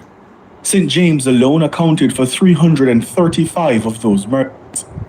It was one of the highest murder tallies in any parish in decades. The situation caused widespread alarm and resulted in calls for action. On January 18, 2018, Prime Minister Andrew Holness advised the country that the Governor General had declared a state of public emergency across the parish. At the time, Holness indicated that the security forces had advised him that crime in the parish was of such a nature and so extensive in scale that it warranted the declaration. On Friday, the judges of the Constitutional Court threw cold water on that security advice. In their judgment, no emergency existed within the meaning of the Jamaican Constitution. In dismissing evidence provided to the court by Deputy Commissioner of Police Clifford Blake, the judges reasoned that the senior crime fighter had not identified the person or bodies of persons who had taken action to warrant the imposition of a state of emergency. The judges say DCP Blake only described in general terms the high crime rate in various areas. Despite the government's argument that the Governor General declared the states of emergency to secure the essentials of life in the affected communities, the three learned judges declared that there was no evidence of that. According to the judges, the fact that there was a sharp decline in murders and shootings during the period of a state of emergency is not within the spirit of the requirement of the Constitution. The judges reasoned that an argument of the ends justified the means was not persuasive. In a particularly surprising part of the judgment, it also appears the judges believe the normalization of a high crime rate in Jamaica means it can no longer be considered an emergency. According to their reasoning, there is logic and good sense in the assertion that a state of affairs which persists over a period of years cannot properly be described as an emergency. They determined that under the Constitution, an emergency is something sudden or unexpected that negatively impacts an entire community. They say in order for the declaration to be valid, the Governor General must be satisfied that the action is sudden and on so extensive a scale that it is likely to endanger public safety. The judges say the action must have already been taken or is immediately threatened. They say a state of emergency as intended by the Constitution would be justified if a war was imminent, there was an earthquake or hurricane, or if the country's democratic institutions were threatened by subversion. Criminologists have repeatedly pointed out that the country's murder rate is in fact equivalent to countries that are at war. The judges argued that the persisting problem of murders in areas such as St. James is evidence that the declaration of the states of emergency has not achieved the goal of containing serious criminal activities in the areas it was imposed. This, they say, proved declarations were not demonstrably justified or purported. Finally, the judges found that the declaration of new states of emergency days after expiration of another was an attempt by the government to circumvent the constitutional provisions and process. The declarations were declared void and inconsistent with the Constitution. Ricardo Brooks for Nationwide News. You notice how Nationwide put that together. Not even have to listen no more of that. But the fact of the matter is the government is appealing it. What can go so? Now, I want you guys to bear with me. I am encouraging you to call in. This is what you would call a freestyle stream, right? So I remember the Prime Minister said something in his budget about the same SOEs. It's a 5-hour thing, so I'm going to be skimming through to find where he talked about crime. If we start at independence. We lost of wealth from the poor 80s. And this was city to lecture this abandons the child. But when I don't know why, Madam Speaker, because I pass the stage of trying to be in a popularity game. Thank you. You want that to be done. So I'm not going to go do reckless things for popularity. Madam Speaker, I do it for the love from an asset for a lump sum value today. Clear charge. It's hard to present the information without the political undertones. But I would really want members to ruminate on what is about to be presented. Abuse them quickly. We will recover and return to growth in short order. This government is systematically strengthening our social protection framework, expanding opportunities and breaking the cycle of generational poverty.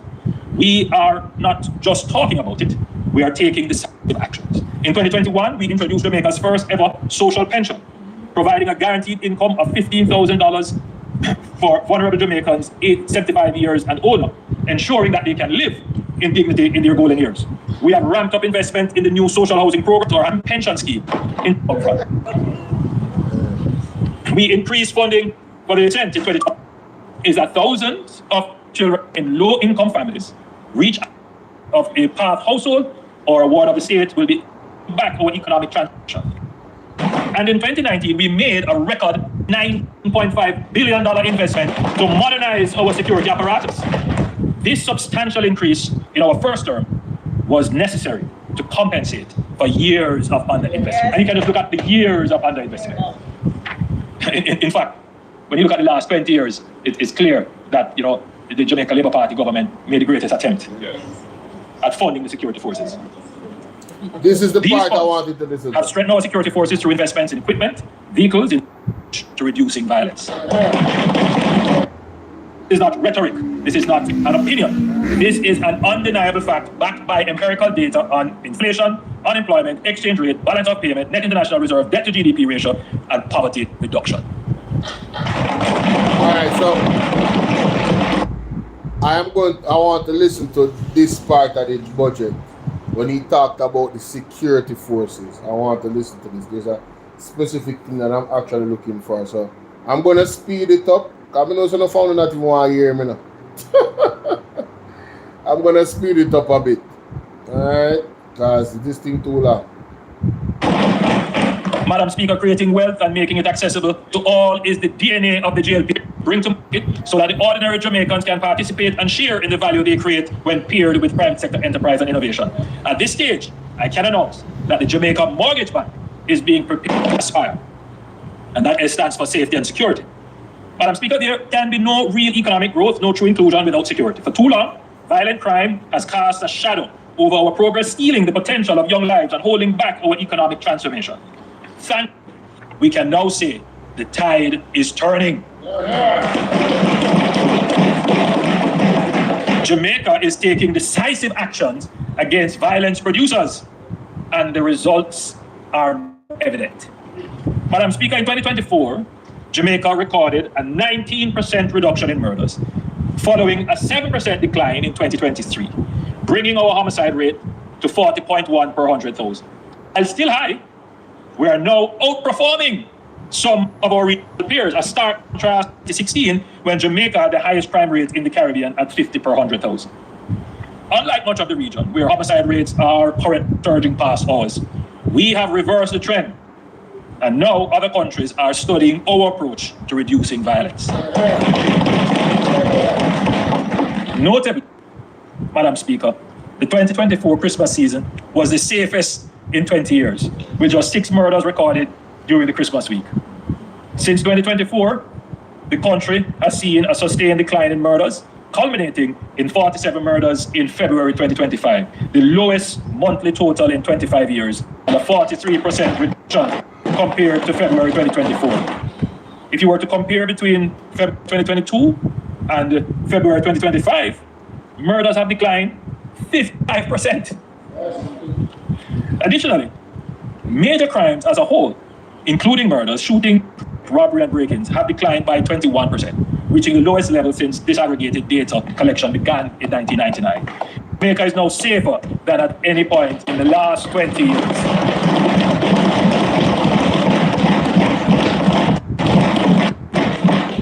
On our current trajectory, Jamaica is on track to record fewer than 1,000 murders in a single year for the first time since 2003. We are confident that this downward trajectory will persist as these results from our deliberate planning, strategic investments, and targeted efforts to dismantle organized criminal gangs.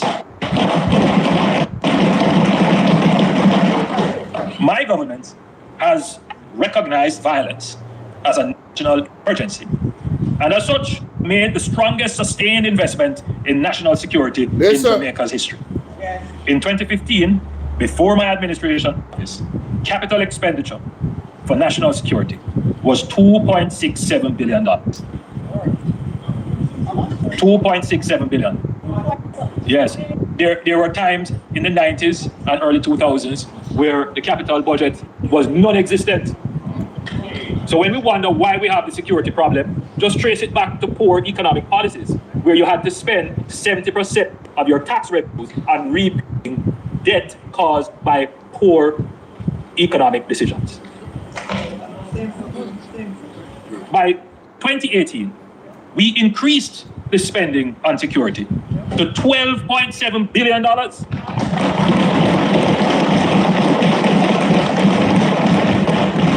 In 2019, we made a record $19.5 billion investment to modernize our security apparatus. This substantial increase in our first term was necessary to compensate years of underinvestment. And you can just look at the years of underinvestment.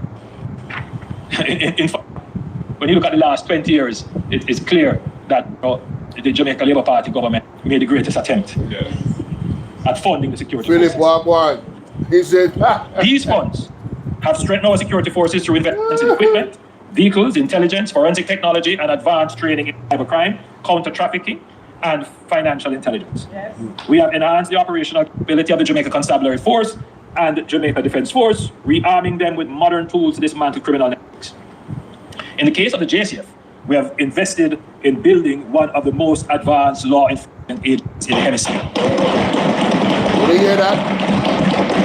To this end, significant progress is being made on the development of a C5 center, that is a state-of-the-art command and control center. This cutting-edge center will seamlessly integrate, coordinate, and analyze real-time data from all available sources, including CCTV and body-worn cameras. And I break script, Madam Speaker, to point out that there's a lot of debate going on.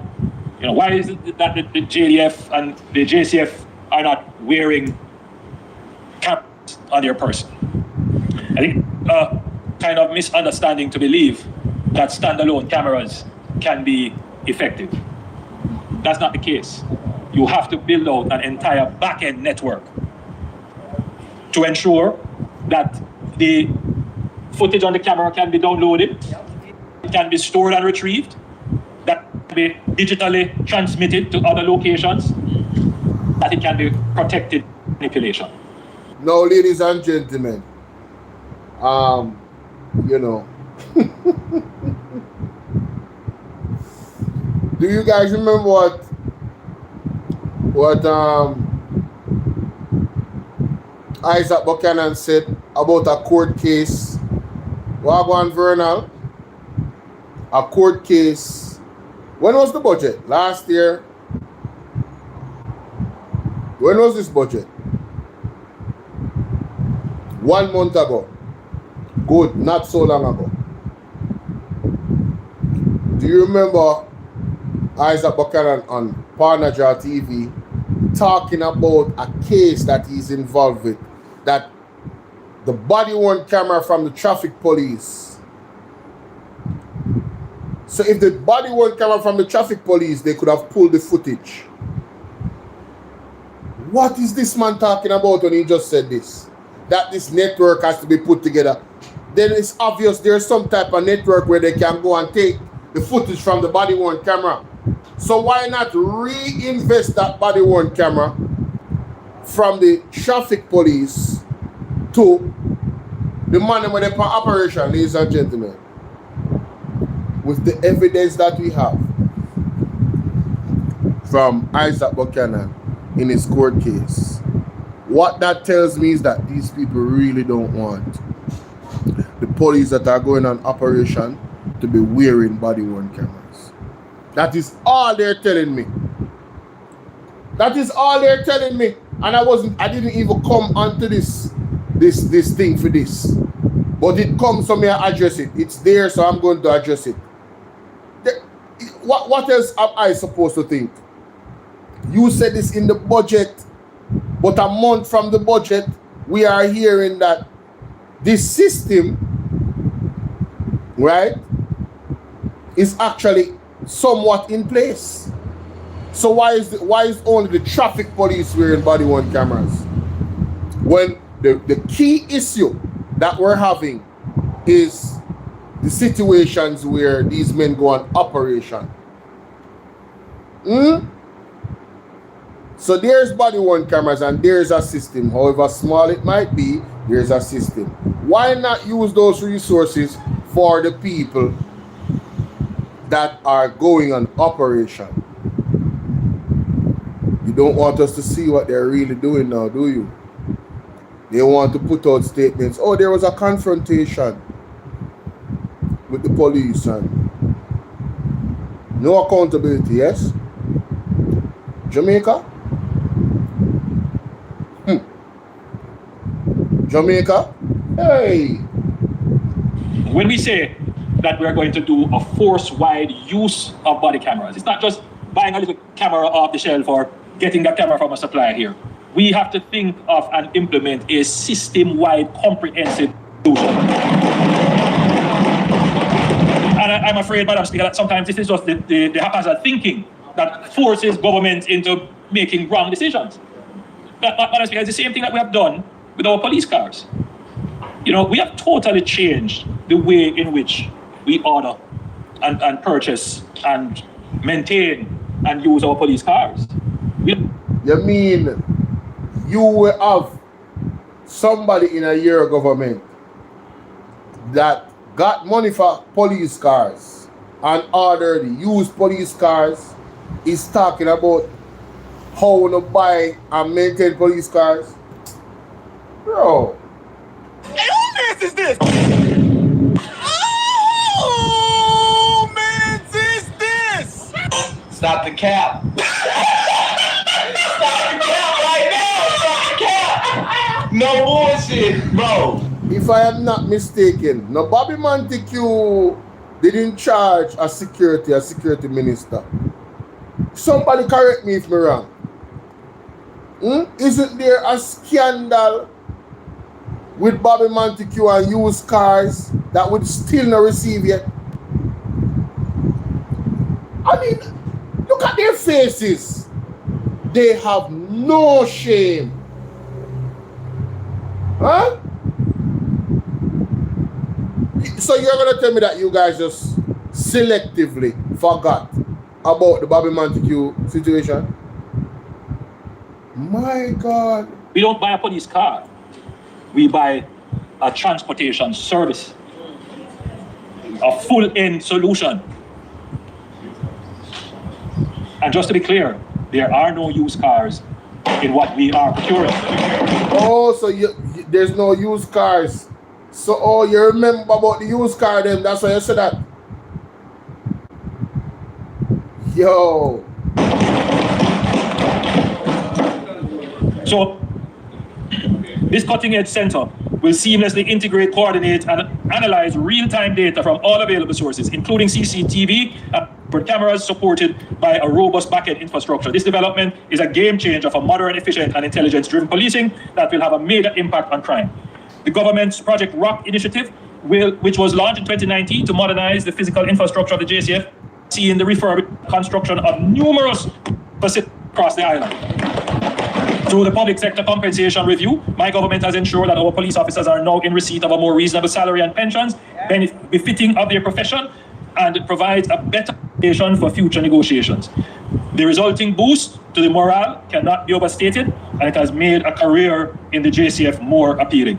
For the first time in the history of the force, the establishment strength of 14,000 officers has been met. More police officers and more vehicles mean greater coverage of our communities and more rapid responses to threats and citizen emergencies.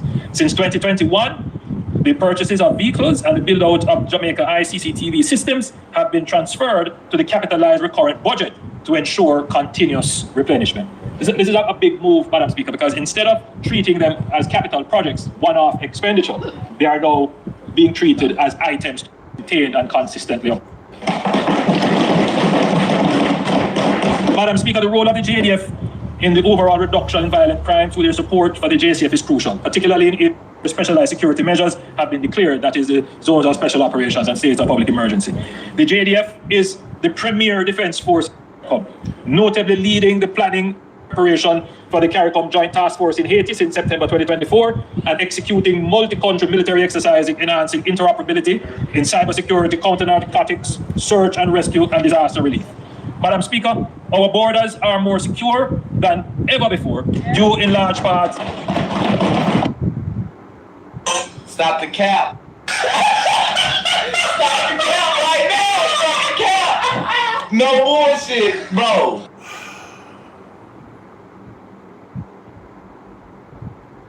Bro. Yo, Barrett, you don't believe me when you say that? That our borders are more secure than ever? Would you really believe that? Where's the evidence of that? There's evidence to point to the latter.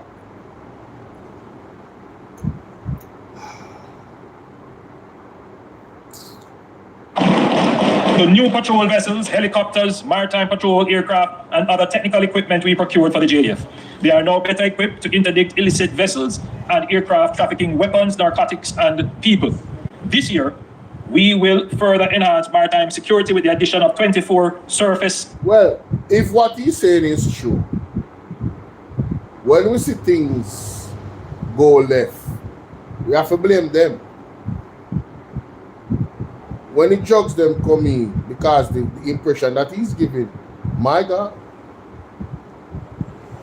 it's very effective. So I think the Jamaican people should hold him accountable, even more accountable, seeing that they're boasting these different things that they have put in. More secure than ever. Interceptor vessel. One big container chicken.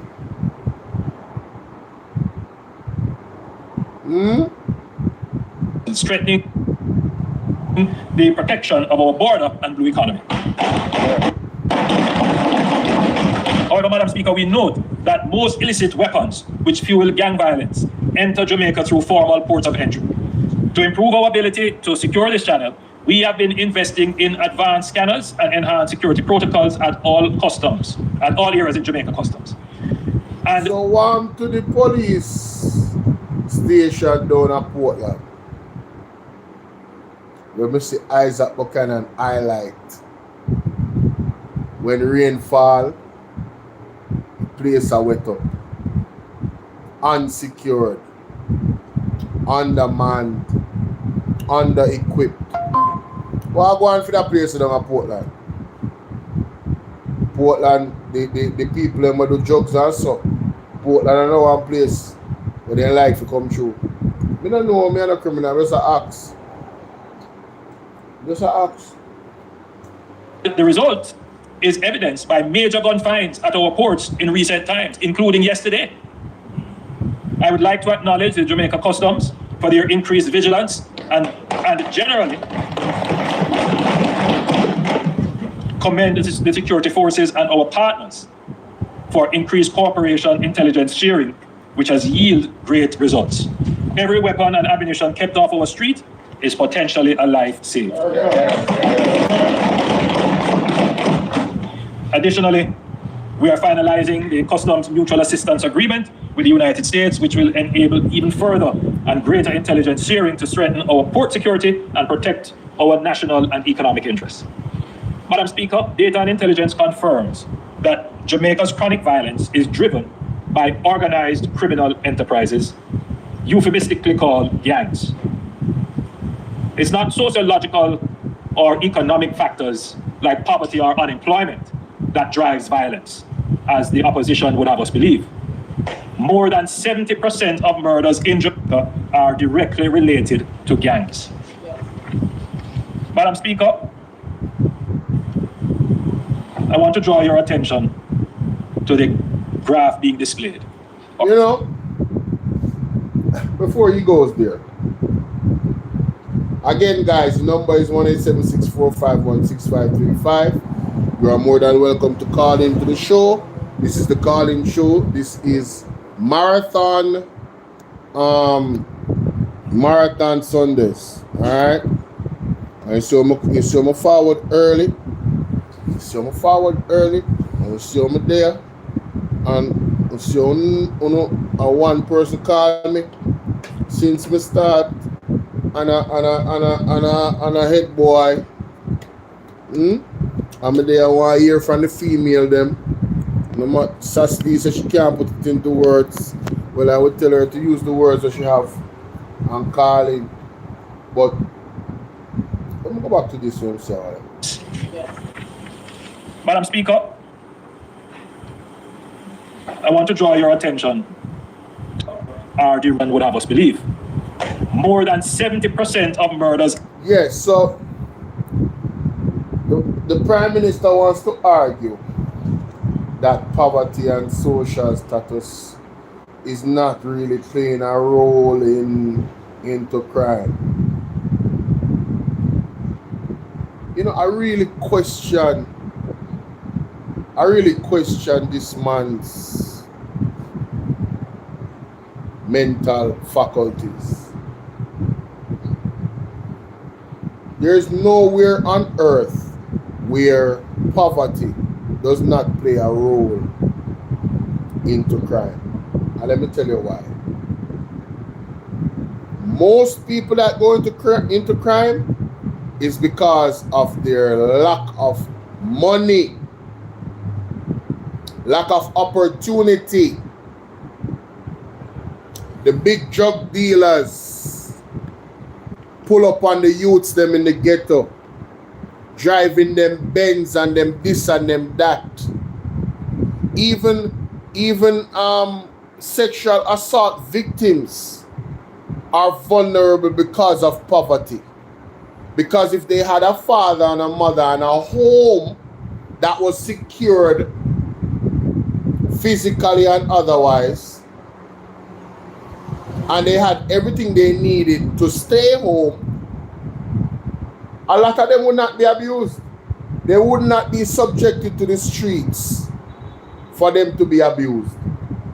So this man is out of, his entire government is out of touch, you know, with reality, you know. Gangs are formed. The root cause of the gangs being formed is lack of opportunity. Where are most of the gangs? Huh?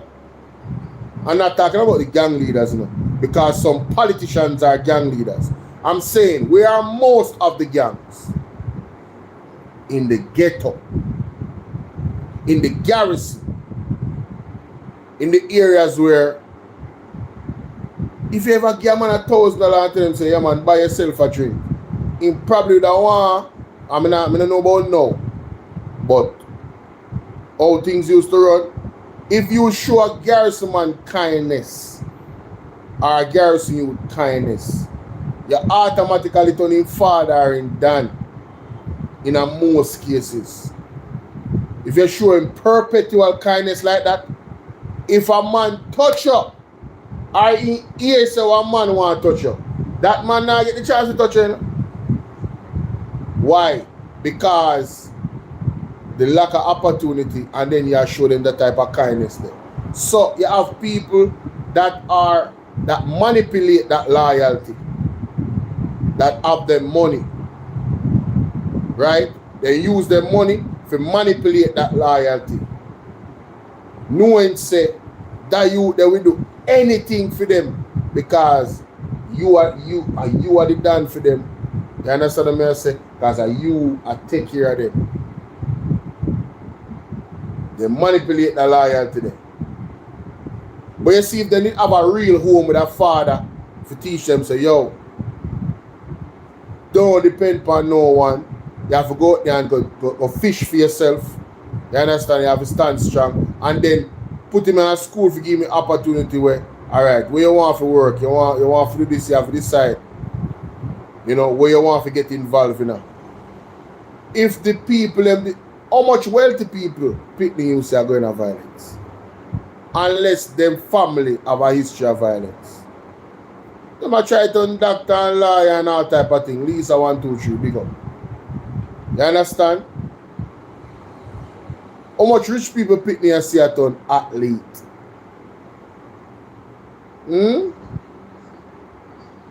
How much of them see a ton athlete? Just, and that brings me to this. This is my brain. If you don't stick around, you know, I tell you. If you don't stick around, just the reasoning alone. Bolo, what topic are you discussing? Anything you want to call about, you can call about. Any topic. Any relevant topic we're going in Jamaica right now that you're concerned about, you can call it. Right now, I was looking over the SOEs. I was talking about the brother was stepping at the lady head.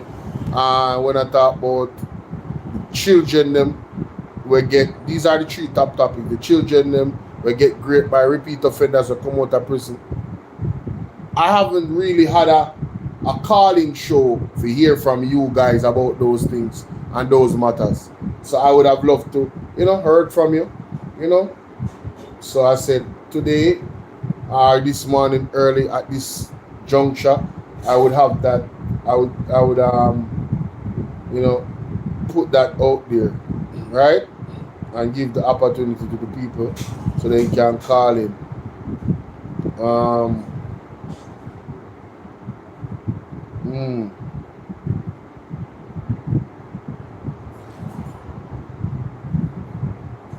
I need to have one place where I have all of my stuff, all of my video references that I want to.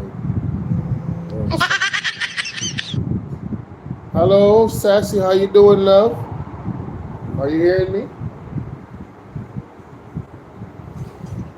I am not hearing you for whatever reason, which is weird. That's very weird indeed. What is going on, man? Have they scienced my computer or something? Why? I don't know if you're hearing me, but I'm not hearing you. This is very strange. Very strange indeed.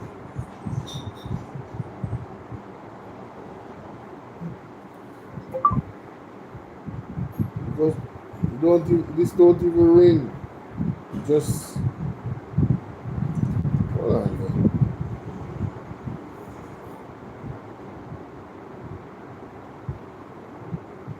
In Jamaica are directly related to gangs. Madam Speaker. Him say walk on with the dead fish in a Hanover. Oh, is Hanover happen? I don't know, man. It's kind of weird what's going on with all these things, these occurrences with chicken and fish. You know what somebody said in our chat?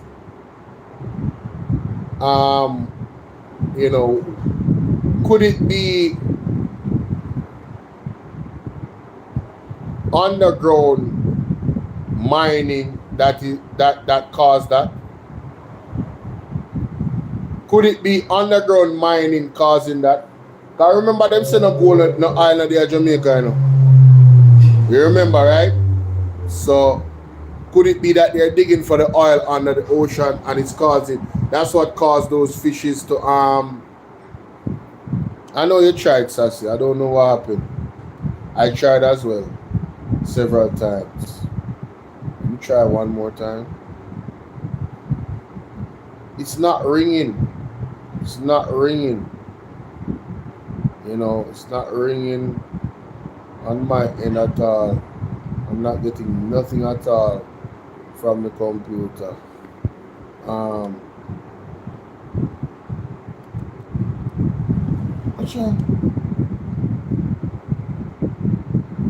I try to press power off on the Bluetooth box. Power off. And it not come off. That's crazy. Still not here. Bluetooth mode. Still not here. I don't know what's happening. Bolo, I am concerned about everything, especially the abuse of the nurse sister. Sassy. Alright, so Bluetooth is I don't know. I don't know what's going on. The Bluetooth doesn't seem to want to pick up the call. Hello? Alright, so we're not that. Oh, shit, hang on. Alright, we tried.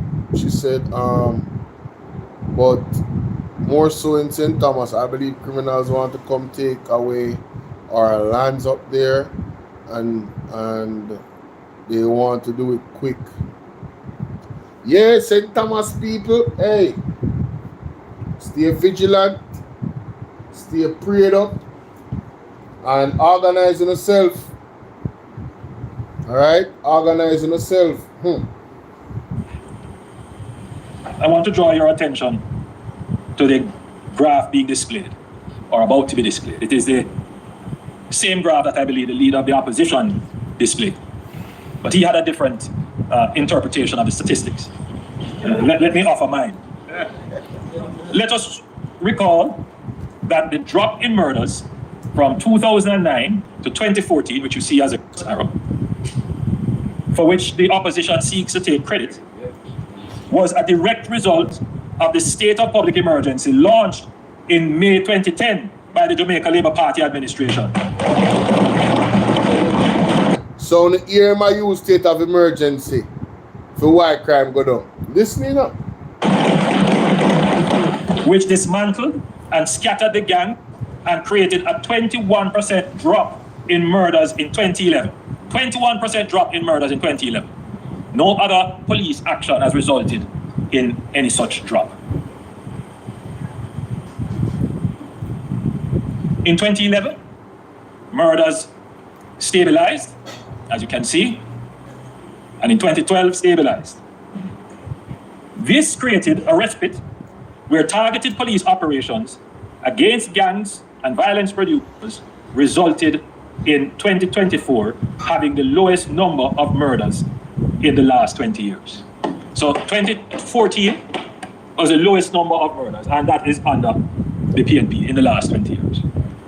But it's not as a result of the PNP's action. It is as a result of the 2010 state of public emergency, which gave you a 21% reduction.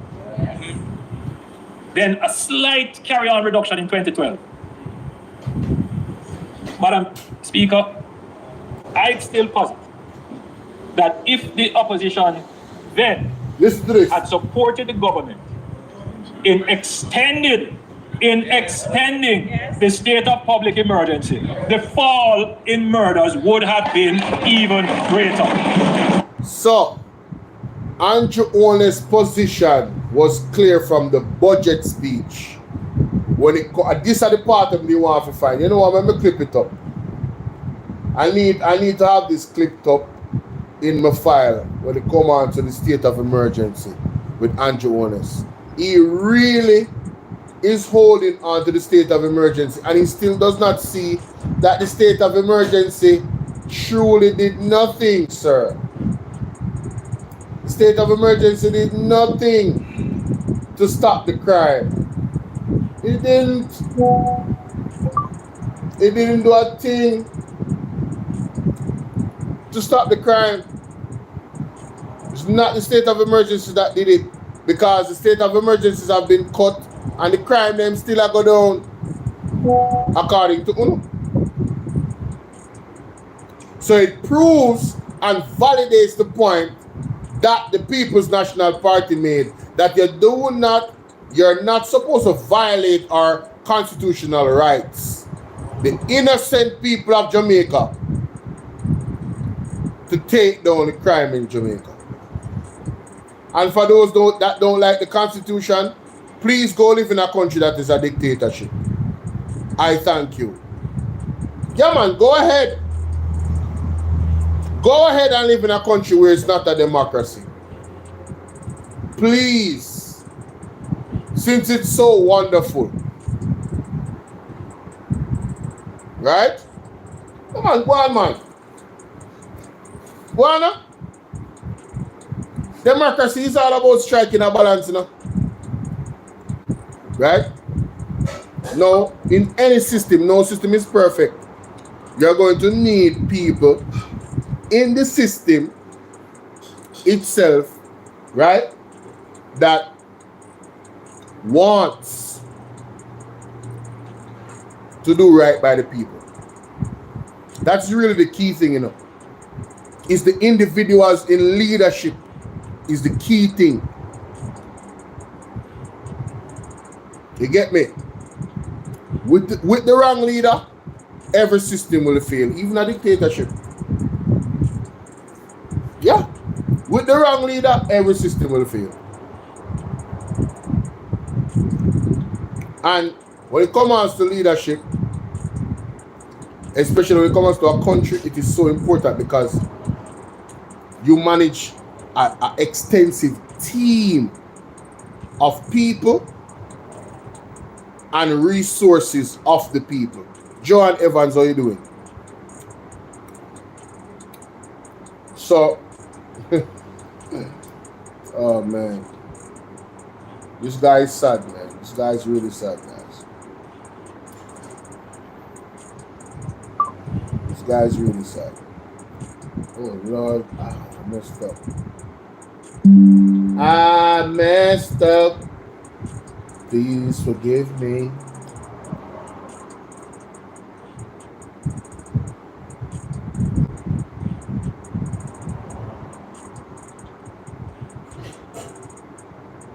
Game capture.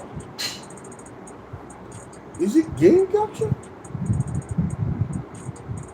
No. Window capture. Has to be window capture.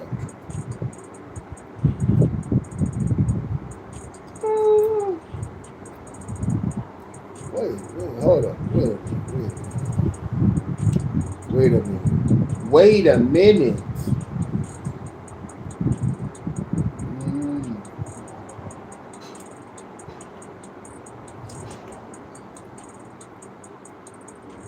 Oh, it is display capture.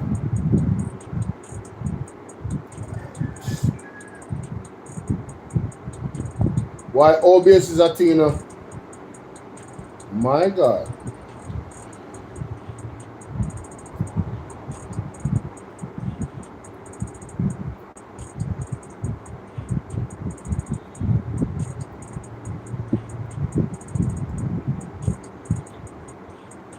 Delete.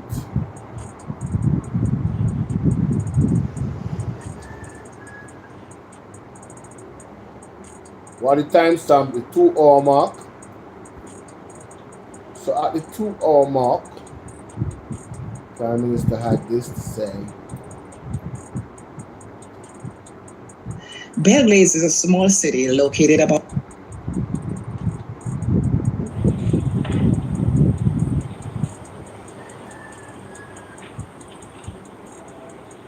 God have mercy. This honorable house resumes its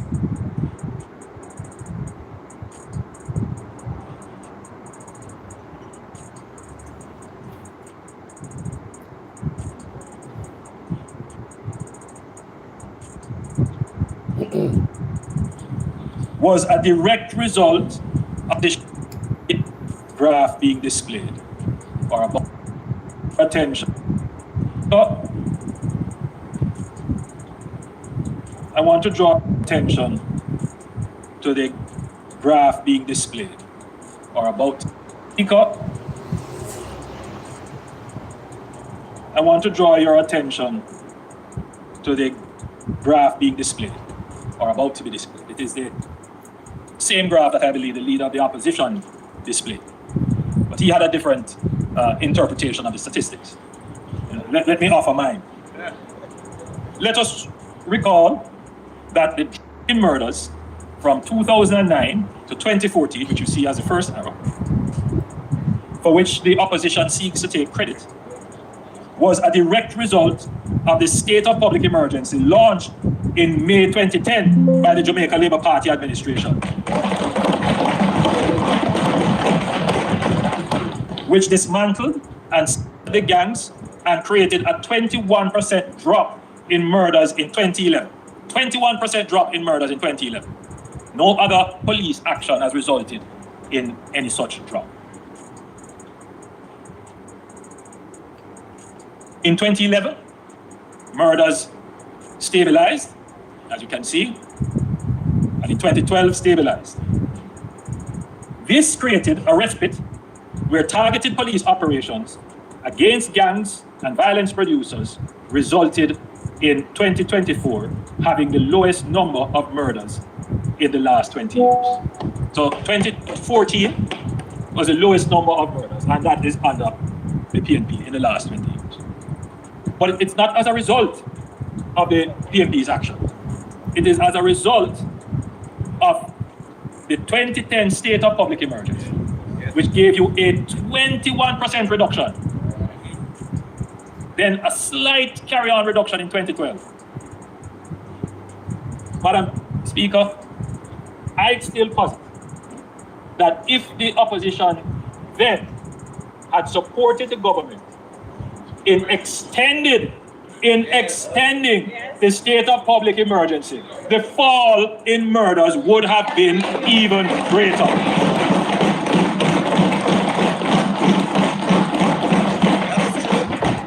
So in 2013, there was a little spike in murders, and in 2014. That's all I need. I just needed that little clip. So I just recorded it. Yep.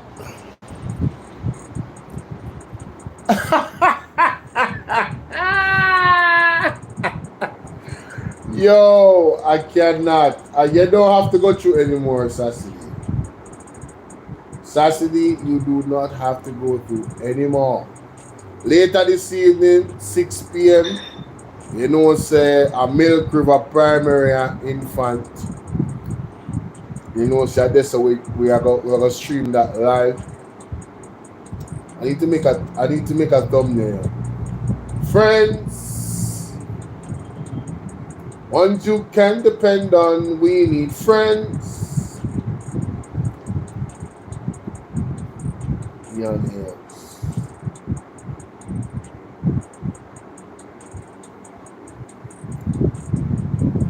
What else?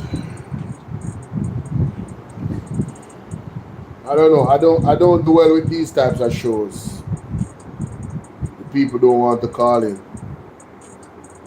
Even when you know, even when things are going well and my computer is good and everything. People don't want to call in. I don't know.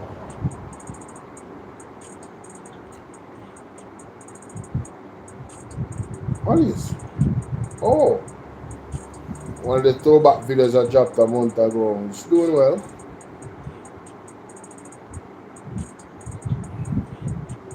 What else is happening in the news? Sunday is usually quiet with the news, you know. Unless it's political, it's usually quiet.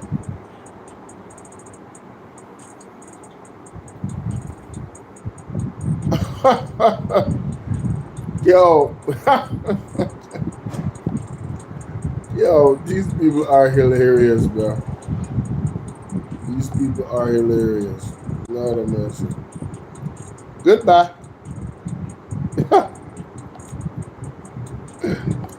Oh, God.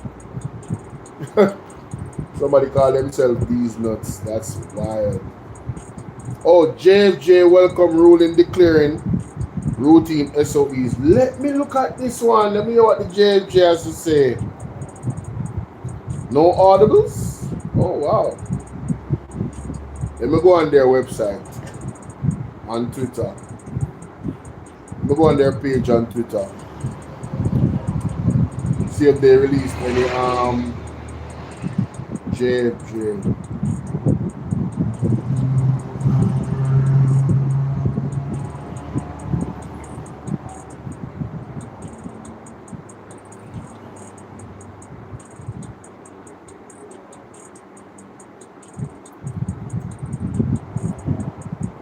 JFJ says Jamaicans for Justice welcomes the ruling of the Supreme Court of Jamaica in Dayton Campbell versus Attorney General 2025 JMFC, which declared multiple states of public emergencies imposed between January 8, 2018 and February 2023 unconstitutional and void.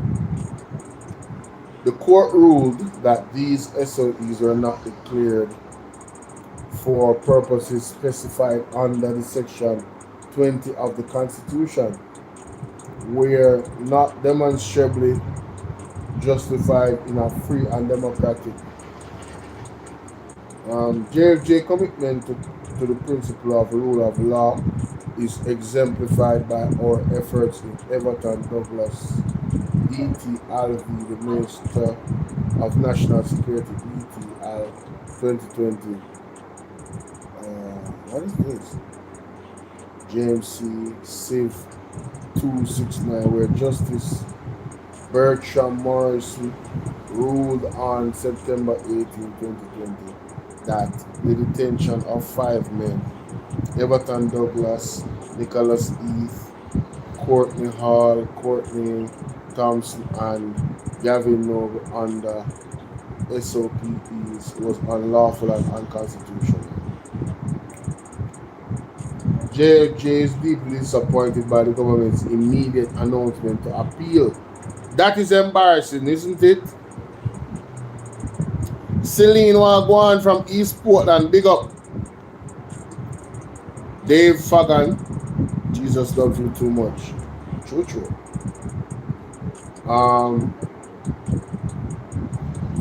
This posture coupled with the government's stated satisfaction with the conduct of Parliament and the Governor General disregard the court's clear findings and constitutional violation and risk perpetuating unlawful practices that harm vulnerable Jamaicans. I agree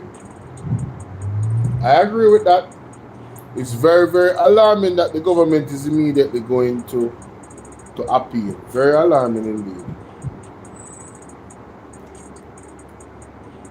In 2023, those through access to information requests submitted by JFJ, data from the Ministry of National Security showed that between November 2022 and March 2023, 44 persons were detained under state of emergency, with only 3 detentions yielding. Now, if you arrest 40 people, 44, and only 3 is detained, that is an absolute failure. Do you understand what I'm saying?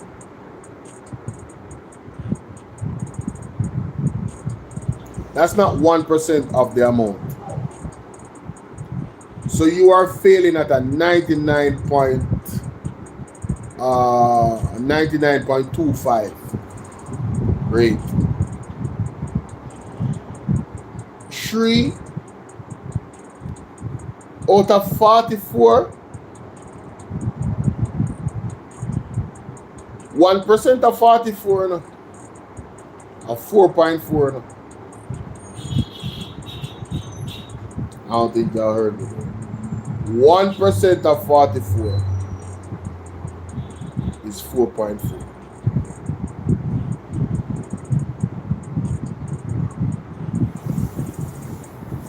So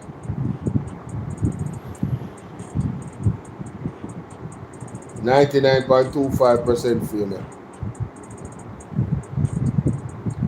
I want to hear the Prime Minister a while ago. Them not ready.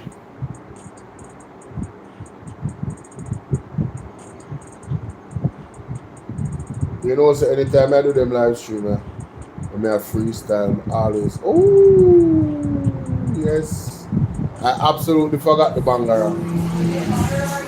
Attack for the press. Well, my people, forgot the bangara. who know where every blouse and skirt time believe say, who no can one charge alone being slapped with 5 charges. As you see me, stand left on. Seriously, we're tired of this government here. My wisdom warriors, take a look at this. If Judge Wright has made peace with his God, and those he has transgressed against, who are we to judge Judge Wright? You listen to this, dog. You listen to this, Jamaica. Imagine Christopher Tufton left town, gone to Westmoreland, gone tell Westmoreland Central people them, say they must forgive and condone Judge Wright. The abuse. We saw the video. Judge Wright beat the woman with his stool. Eh? And here we have a government minister. I tell the people them say they must condemn. Who are we to judge Judge Wright? And that thing say, you know. But Jamaica, to show no the hypocrisy of the Jamaica Labour Party. Darnett Foster Allen, a woman, councillor for the Cornwall Mountain Division, she sat there and she said nothing as a woman. Silence means consent. And you mean to tell me, Jamaica, that a woman, a lone female councillor in the Jamaica Labour Party caucus down there in Westmoreland, she sat there and she was in agreement, all because it is what? Her JLP counterpart? Jamaica. You know, see, tough time come out. Come and condemn the Labour right man. It is clear, see my Andrew Owen is here, them my friend. We turn up in the nurse head this week and slam her body to the ground. Eh? So how Christopher Tufton come out and condemn this abuse, but at the same time I condone what Judge Wright do. Right? Excellent point, Dre Bryan.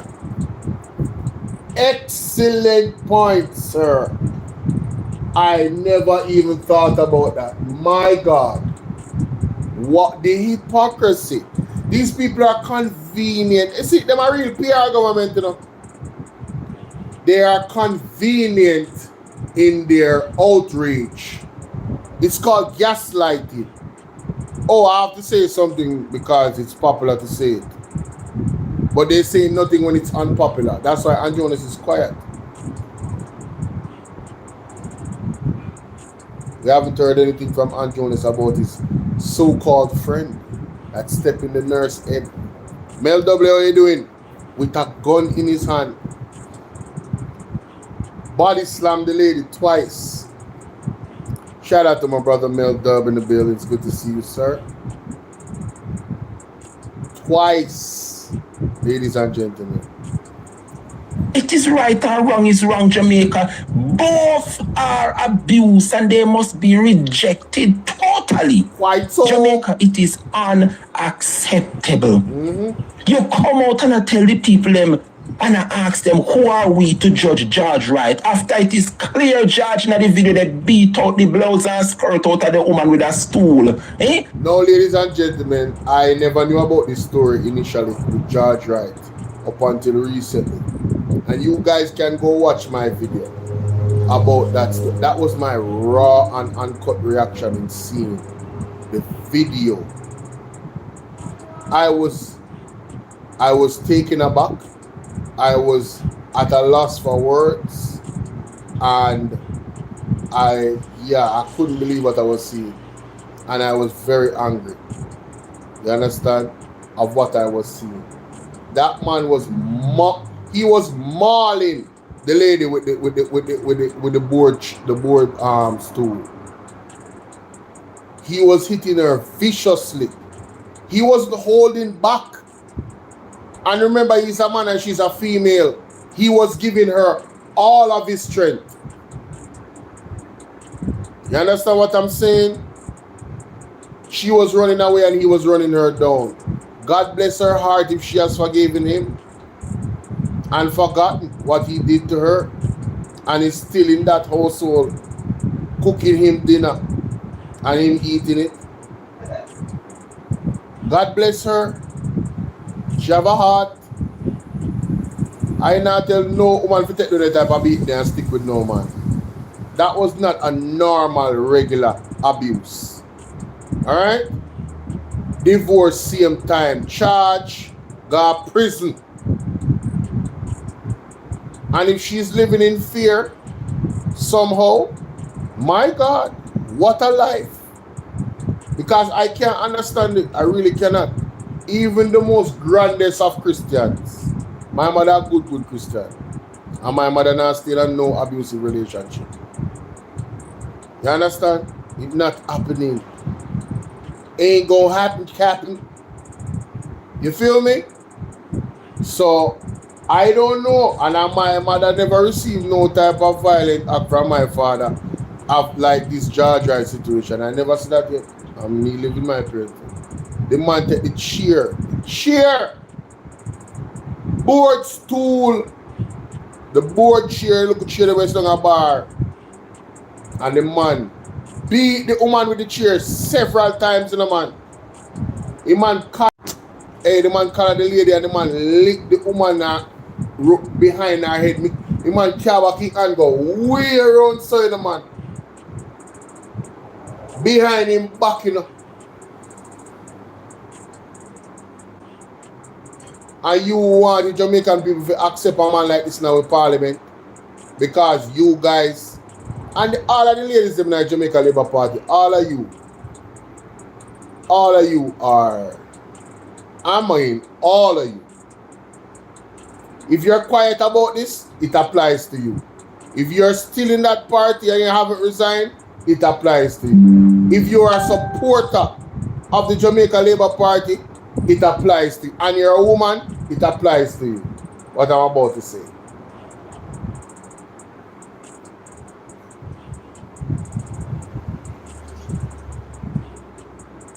Why you think it can't happen to you? Why you think it can't happen to you? And if it had happened to you, would you want people to accept it and not be outraged and not demand this man not be in Parliament? Would you be okay with a man like this representing the Jamaican people, law-abiding citizens? Not because he didn't get charged, because she didn't press charges, means that he's not a criminal. In the eyes of the people. What he did was a crime to the lady. And you guys accept that and you call yourselves women? You guys don't support. So all of this, you see, hey, KB, Kwame Brown said this a lot, you know. There's this false narrative that women really support women. Y'all don't support each other. Y'all support each other when it's convenient. Y'all really don't have the same ideals and principles that y'all live by and a code. You don't. You guys don't see things the same. So this woman power foolishness when I go on with around the world, cut it out. Just cut it out. Alright? And I never really spoke on this. But you see what happened with what's your name? With you know what? individual called Mega the Stallion. And what's the guy's name that was in prison or in prison still? Can't remember his name. It's alleged that that dude is just innocent. And she used the woman card on you guys. And she cried, oh my God, you know, this is support a woman. I can't believe people. When the evidence showed that the man is, tie something on that. The evidence showed that the dude is probably innocent. What's going on, Kenny Ken? The dude is probably innocent. I'm talking about, man, yo, y'all really don't support each other, man. All the women out there, I'm telling y'all right now, y'all are on an island by yourselves. So keep throwing men under the bus, because not all of us are like the ones that y'all is talking about. Keep throwing men under the bus. Keep saying y'all don't need men. Keep doing all of that. All right? Until you realize how much, the role that men play on this earth is severely undermined. Severely. It's not championed, it's not recognized. Oh, that's what you're supposed to do. But every little thing that a woman does in society is championed. And it's just the truth. Alright, me I'll give you an example. Woman give birth.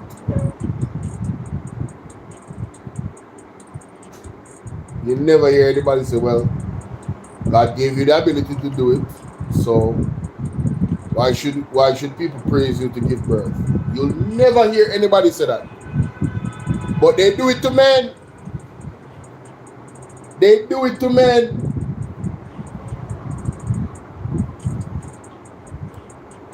The real hard conversation that we need to have in our society, where respect is a mutual thing, a lot of people don't want to have. What I see in the world happening right now, there's a struggle for domination between the two genders. There are women that want to dominate men. And I'm talking about all men in society on a high level, government level. And then you have the men that want to dominate everybody. Women and men. And the women want to dominate women and men too. But you understand there's a gender war going on.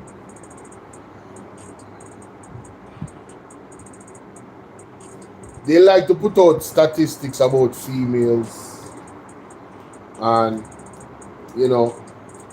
efforts put out there for females. While a lot of the young men falter by the wayside because there's no focus on them. There's focus on the protection of females. There's no focus on the protection of males. You don't really hear this balanced conversation, you only hear one side. And I know some people are cringing right now because they have been programmed. So hearing me saying this, like, oh my God, how could Bolo say that? But it's the truth. It's the truth. Some people might like me a little bit less because I'm telling the truth, but it's the truth. It's the truth. When we're dealing, you see, use the household as an example. You don't treat one child better than the other child. You don't give one child more attention than the other. You try to balance it out. So when it comes to our society, in terms of especially governance, I'm just saying, like, can we have a balance in the approach for development? When you talk about youth, it should be youth. It shouldn't be, let's focus primarily on the females alone, or let's focus on the boys alone. It should be together. It always needs to be a togetherness about it. has to be balanced. Has to be balanced. Don't get me wrong. Situations arise where, you know, we need to focus, have small projects, temporary projects where focus on a specific gender or whatever, but if it's happening to the females, trust me, it's happening to the males as well. If a male is getting abused sexually, young male, how much young male you think is coming out to tell anybody about that? Men often suffer in silence, but nobody talks about the suffering of the males. Nobody talks about the suffering of the males. You know what they think males should do? Get over it, man. You're a man. You know much young men and women need like psychiatric help, like counseling. No, real counseling. Serious counseling. Suffering all types of trauma. Mentally. But you're not going to hear them come out and talk about no trauma. They're going to continue to suffer in silence.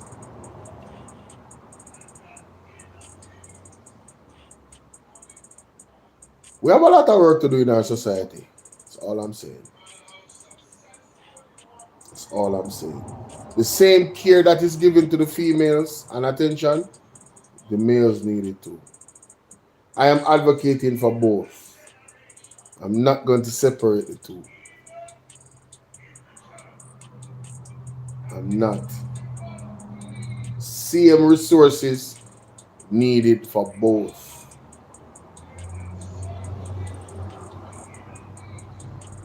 You understand?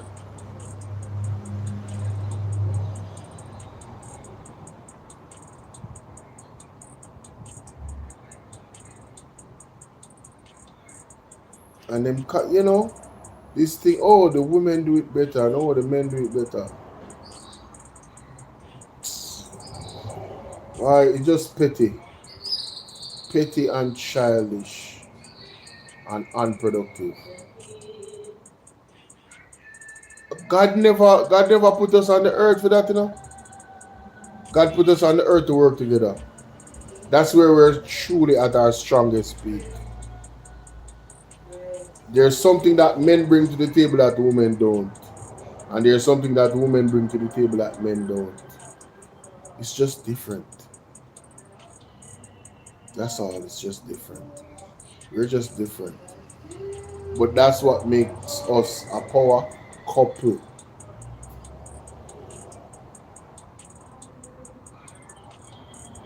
But this dude right here, man, mighty God, George Davis. Same name? No, not George Davis. George Wright. And you can condone Robert Bell, a known labor right activist, for standing up in the nurse head and a slam the woman to the ground and a condone that type of abuse, but at the same time, you want to tell people say they must forgive George Wright for beat the woman with a stool? Jamaica, this is unacceptable. It is unacceptable and we must reject the Jamaica Labour Party. Enough is enough. Wow. It may be long, but not too long now, Jamaica. It may be long. 106 days to go, ladies and gentlemen. Counting down. 106 days to go. It don't matter if Andrew call it or not, they will be out of here. 106 days to go. September 3rd, it's all over. But not too long now, Jamaica. Enough is enough, and we need to reject these people who are running the country under the banner of the Jamaica Labour Party. What a shame and disgrace. My wisdom warriors, you know what me get from this? You see, Christopher Tufton come out and talk about who is we to judge. Since when them believe in a God? Let me ask you now. Since when uno believe in a God? And that may I ask uno. Very good question out of the press. Very good question. Since when them believe in a God? Eh? No be a whole behind them something for them party I deal with, brother. And lodge and them things. Since when them believe in a God? How would you got them at about? Uno where every blouse and skirt time uno hitch up a lodge.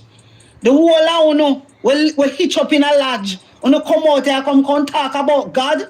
Eh? So that means it is okay for a man beat a woman. No wonder why you see Andrew Wallace big friend come beat up with nurse. We not have it.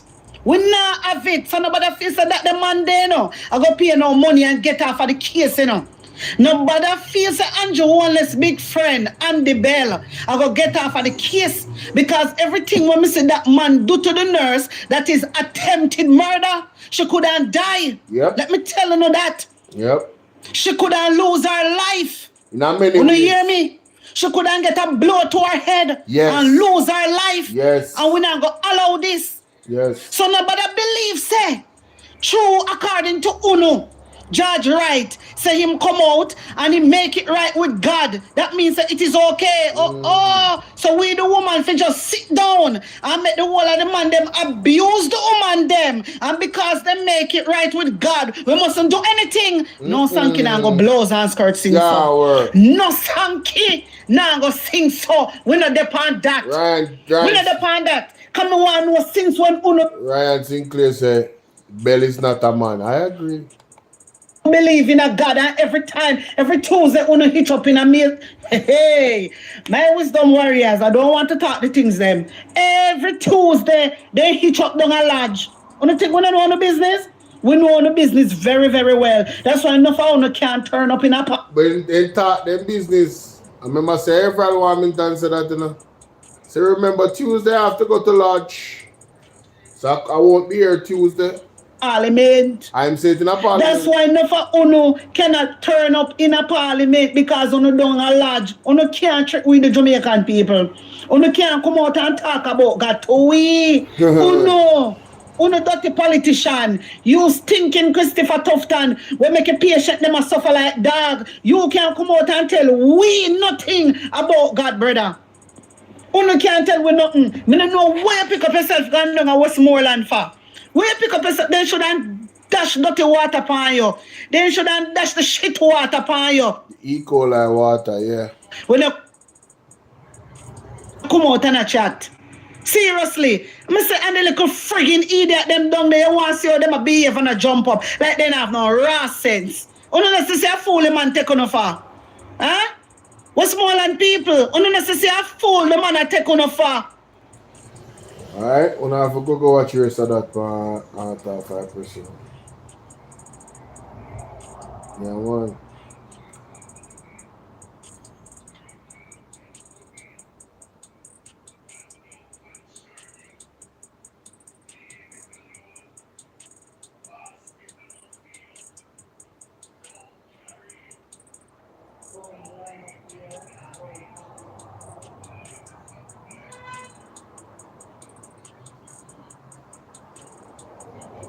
Shootout, Clarendon, Jazzy shot and killed by police. Nick Sellout, Rocky and Kiddy Lane, Rue and Breezy Saga.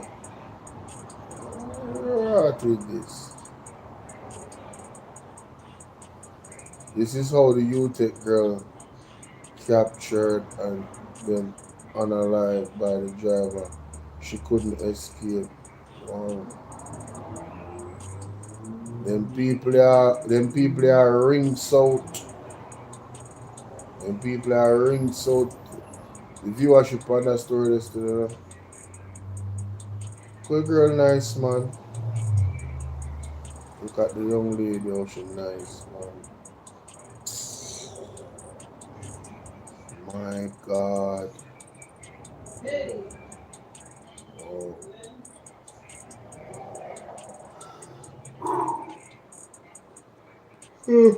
Tory Lanez. So you name Tory Lanez. New evidence confirms that Tory Lanez is innocent. You know, I never spoke on that story. Tory Lanez story, never spoke on it. Never did.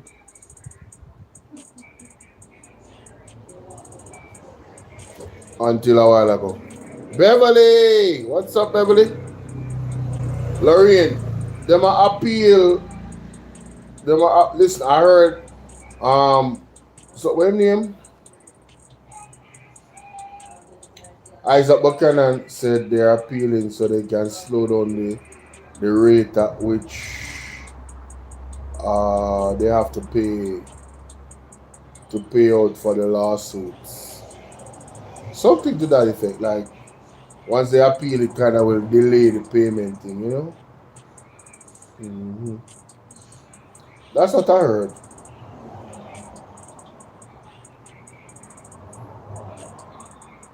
What? Rosalie buying what? I'm not even gonna. Some things would even listen to. Like, what? That's crazy. I leave that one to the police.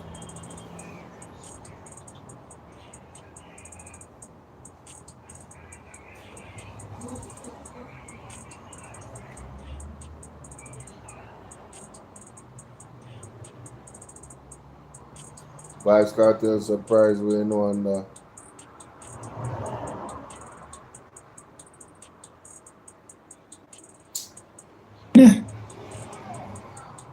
Shout out to Dan BPOV.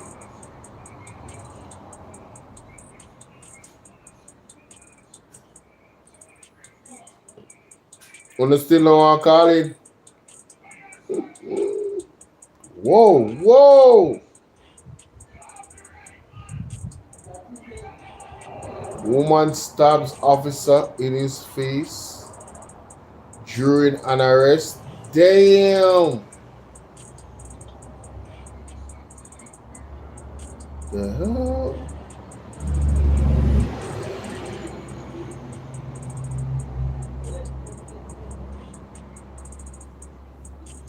Man, Tory Lanez got 14 stabs in prison. Damn. 14. Jesus. Let me hear what what's your name? Deion Jackson Miller have to say about this thing. I didn't listen to it. Happened in the latest state merge Jamaica. Key takeaways. So much for joining me courtside. Time for tea. Number only had 3 states of 5 years after. Number 1, for 55 years after independence in 1962, Jamaica only had 3 states of public emergency. 1967, West Kingston, 1976, various parts of Jamaica, and 2010 in Gardens. But since 2018, up to the time of the court case, there had been 17. Let that sink in. Bolo, have you heard anything from Lion Enos? When I hear not about the incident, so only 3 SOEs. Only 3. And since the court, since 2018, we have 17. No, such. No. Then, all right. No, all right. So hold on. Make a reason. I'm going to talk to labor right them now. Labor right. We don't even go further than this now. In a 1967, 1976, and 2010, that I did Tivoli thing with Dodos. There's been 3 SOEs. 3.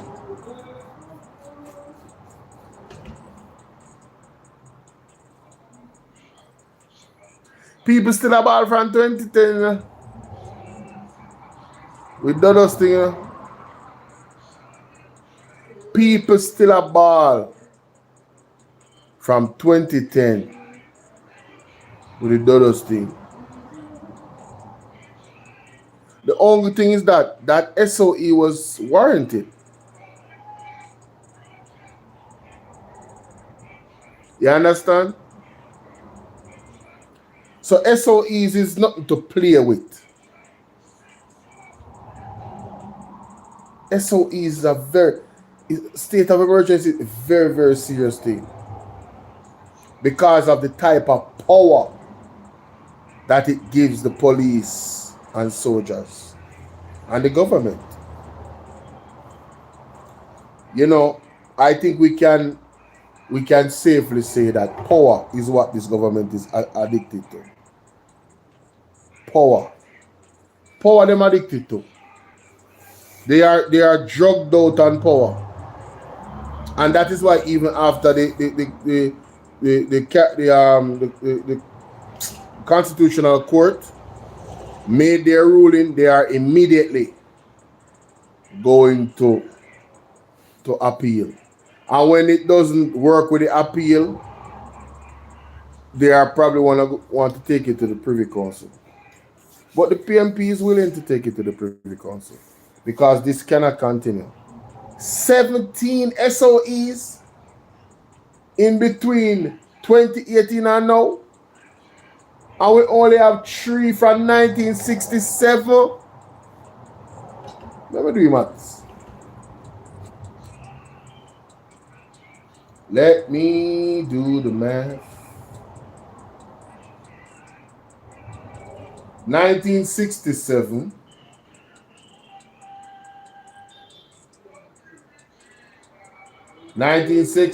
minus 2018 or 2010. 2018, yeah.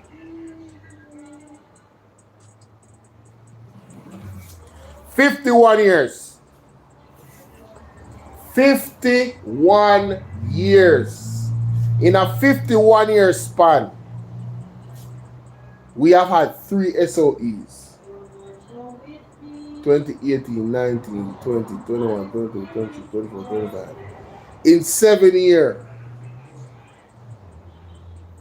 3, 6 is 18.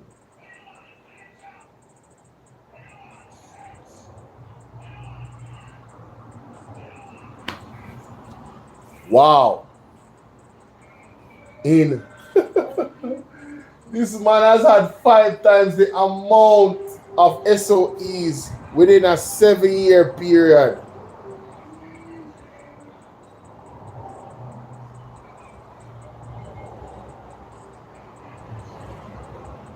$7 years? If that is not abuse, I don't know what is. Yeah, man, me love maths, man. Maths, you see, numbers don't lie in a Merle. Numbers give you context. It shows you the gravity of the situation.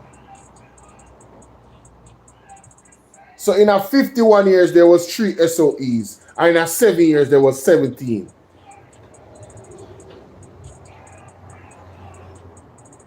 Almost 6 times the amount in a 7 years. That is abuse. That is clear abuse. Nobody don't need glasses to see that. Anybody who has support the SOEs, them on a dunce and wicked. If you don't want citizens. On a dunce and wicked, man. Oh, you justify this. Joseph Shan, big up.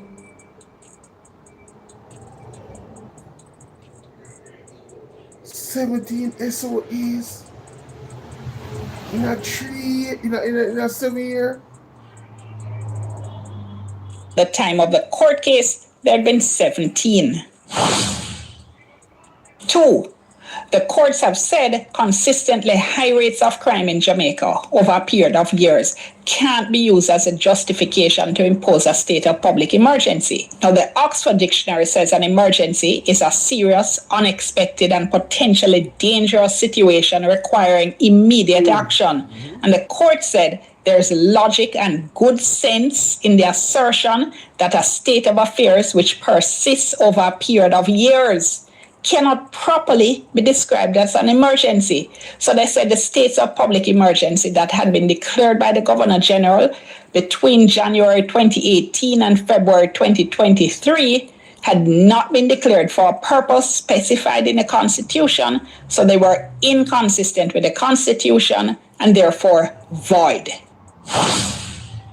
Number 3, the court said its analysis of crime stats from the police showed that the emergency measures did not always achieve the objective of reducing crime. For example, the evidence of Deputy Commissioner of Police Blake is that while there was a 50% reduction in crime for January 2023, there was a 22% increase in murders in February 2023, and that's when there was a state of public emergency in St. Anne. The court also quoted from statistics from St. James and West Kingston and concluded that contrary to DCP Blake's assertion that the states of public emergency reduced murders and shootings, the court says the stats don't bear that out. And the court said this is a clear indication that the measures did not always achieve a reduction in crime.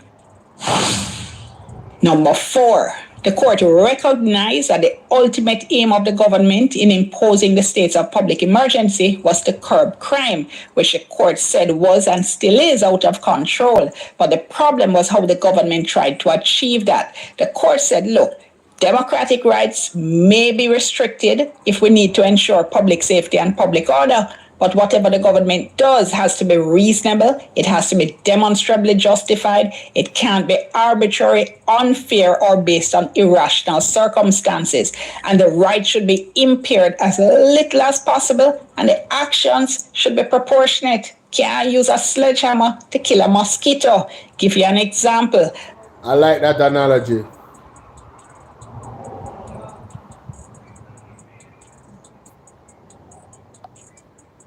Thank you so much for saying that.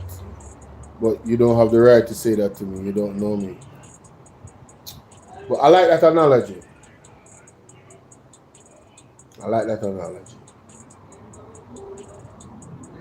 That analogy is good. Using a sledgehammer to kill a mosquito. That's like you taking a AK-47 to unalive a mosquito. Really? You're doing too much. A state of public emergency imposed for the entire parish of St. Anne, although the police identified the problem areas as being in northeastern St. Anne. So the court said that parish-wide imposition of a state of public emergency was an unnecessary restriction on freedom of movement, the right to protection from search, the right to freedom of peaceful assembly, the right to liberty, and the right to due process. Want to hear much rights then violate? Restriction of our freedom, right to protection from search. That means they didn't have to give a search warrant to come kick down your door and come in your house, right? Or look in your bag or nothing like that. The right to freedom of peaceful assembly, coming together peacefully, gathering. The right to liberty and the right to due process, meaning a court case. They could have just had you in prison without any explanation for however long as them extend the SOEs to in a prison same year. Failure. All of which are adversely affected by the imposition of the SOEs. All of those are affected, yes. Peaceful assembly, the right to liberty, and the right to due process. Number 5. So think about that.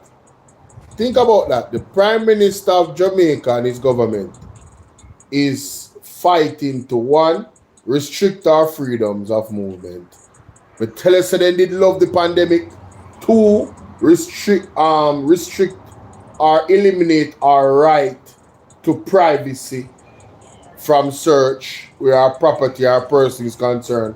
3, the right to freedom of peaceful assembly. They don't want us to come together, right? And right to liberty and due process. Those are the things they are appealing against. You know, they don't want us to have those things. I just want the labor rights to know that the government of Jamaica does not want us to have those things. Want to get it? And the right to due process. Number 5, rolling states of public emergency are unconstitutional and breach the constitutional principle of separation of powers. The government had imposed several so-called rolling states of public emergency. They would impose a state of emergency for 14 days, and when it expired, they would wait a few days and then impose another one in the same area. They were doing that because the government can declare a 14-day state of public emergency, but if they want to extend it, they have to go Parliament and get opposition support. And the opposition had said, we're not supporting any more extensions. And the court said, and at that, Andrew vexed both. Andrew want to eliminate the opposition being involved in balance of governance. Him and his government. They wish they could eliminate the government, the opposition from having these powers. But the Constitution demands it. That these rolling states of public emergency was a method of circumventing the constitutional provisions and process. So what's the outcome of all of that? 14 states of public emergency that had been declared between 2018 and 2023 were found to be unconstitutional by the court and were held to be void. In other words, as if they never existed. Gonna have to leave it there. I'm Dion Jackson Miller. Thanks. Dion Jackson Miller put one emoji at the end of the face. Really? Yes, Dion. They are void. And as such, lawsuits will be pending. And I can't wait. I can't wait.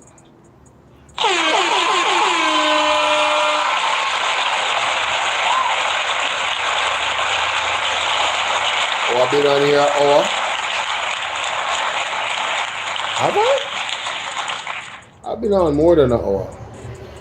Anyway, thank you guys for being here. See you guys later at 6 p.m., 7, sometime around then. PMP business. Alright, later. The word is love. I'm out.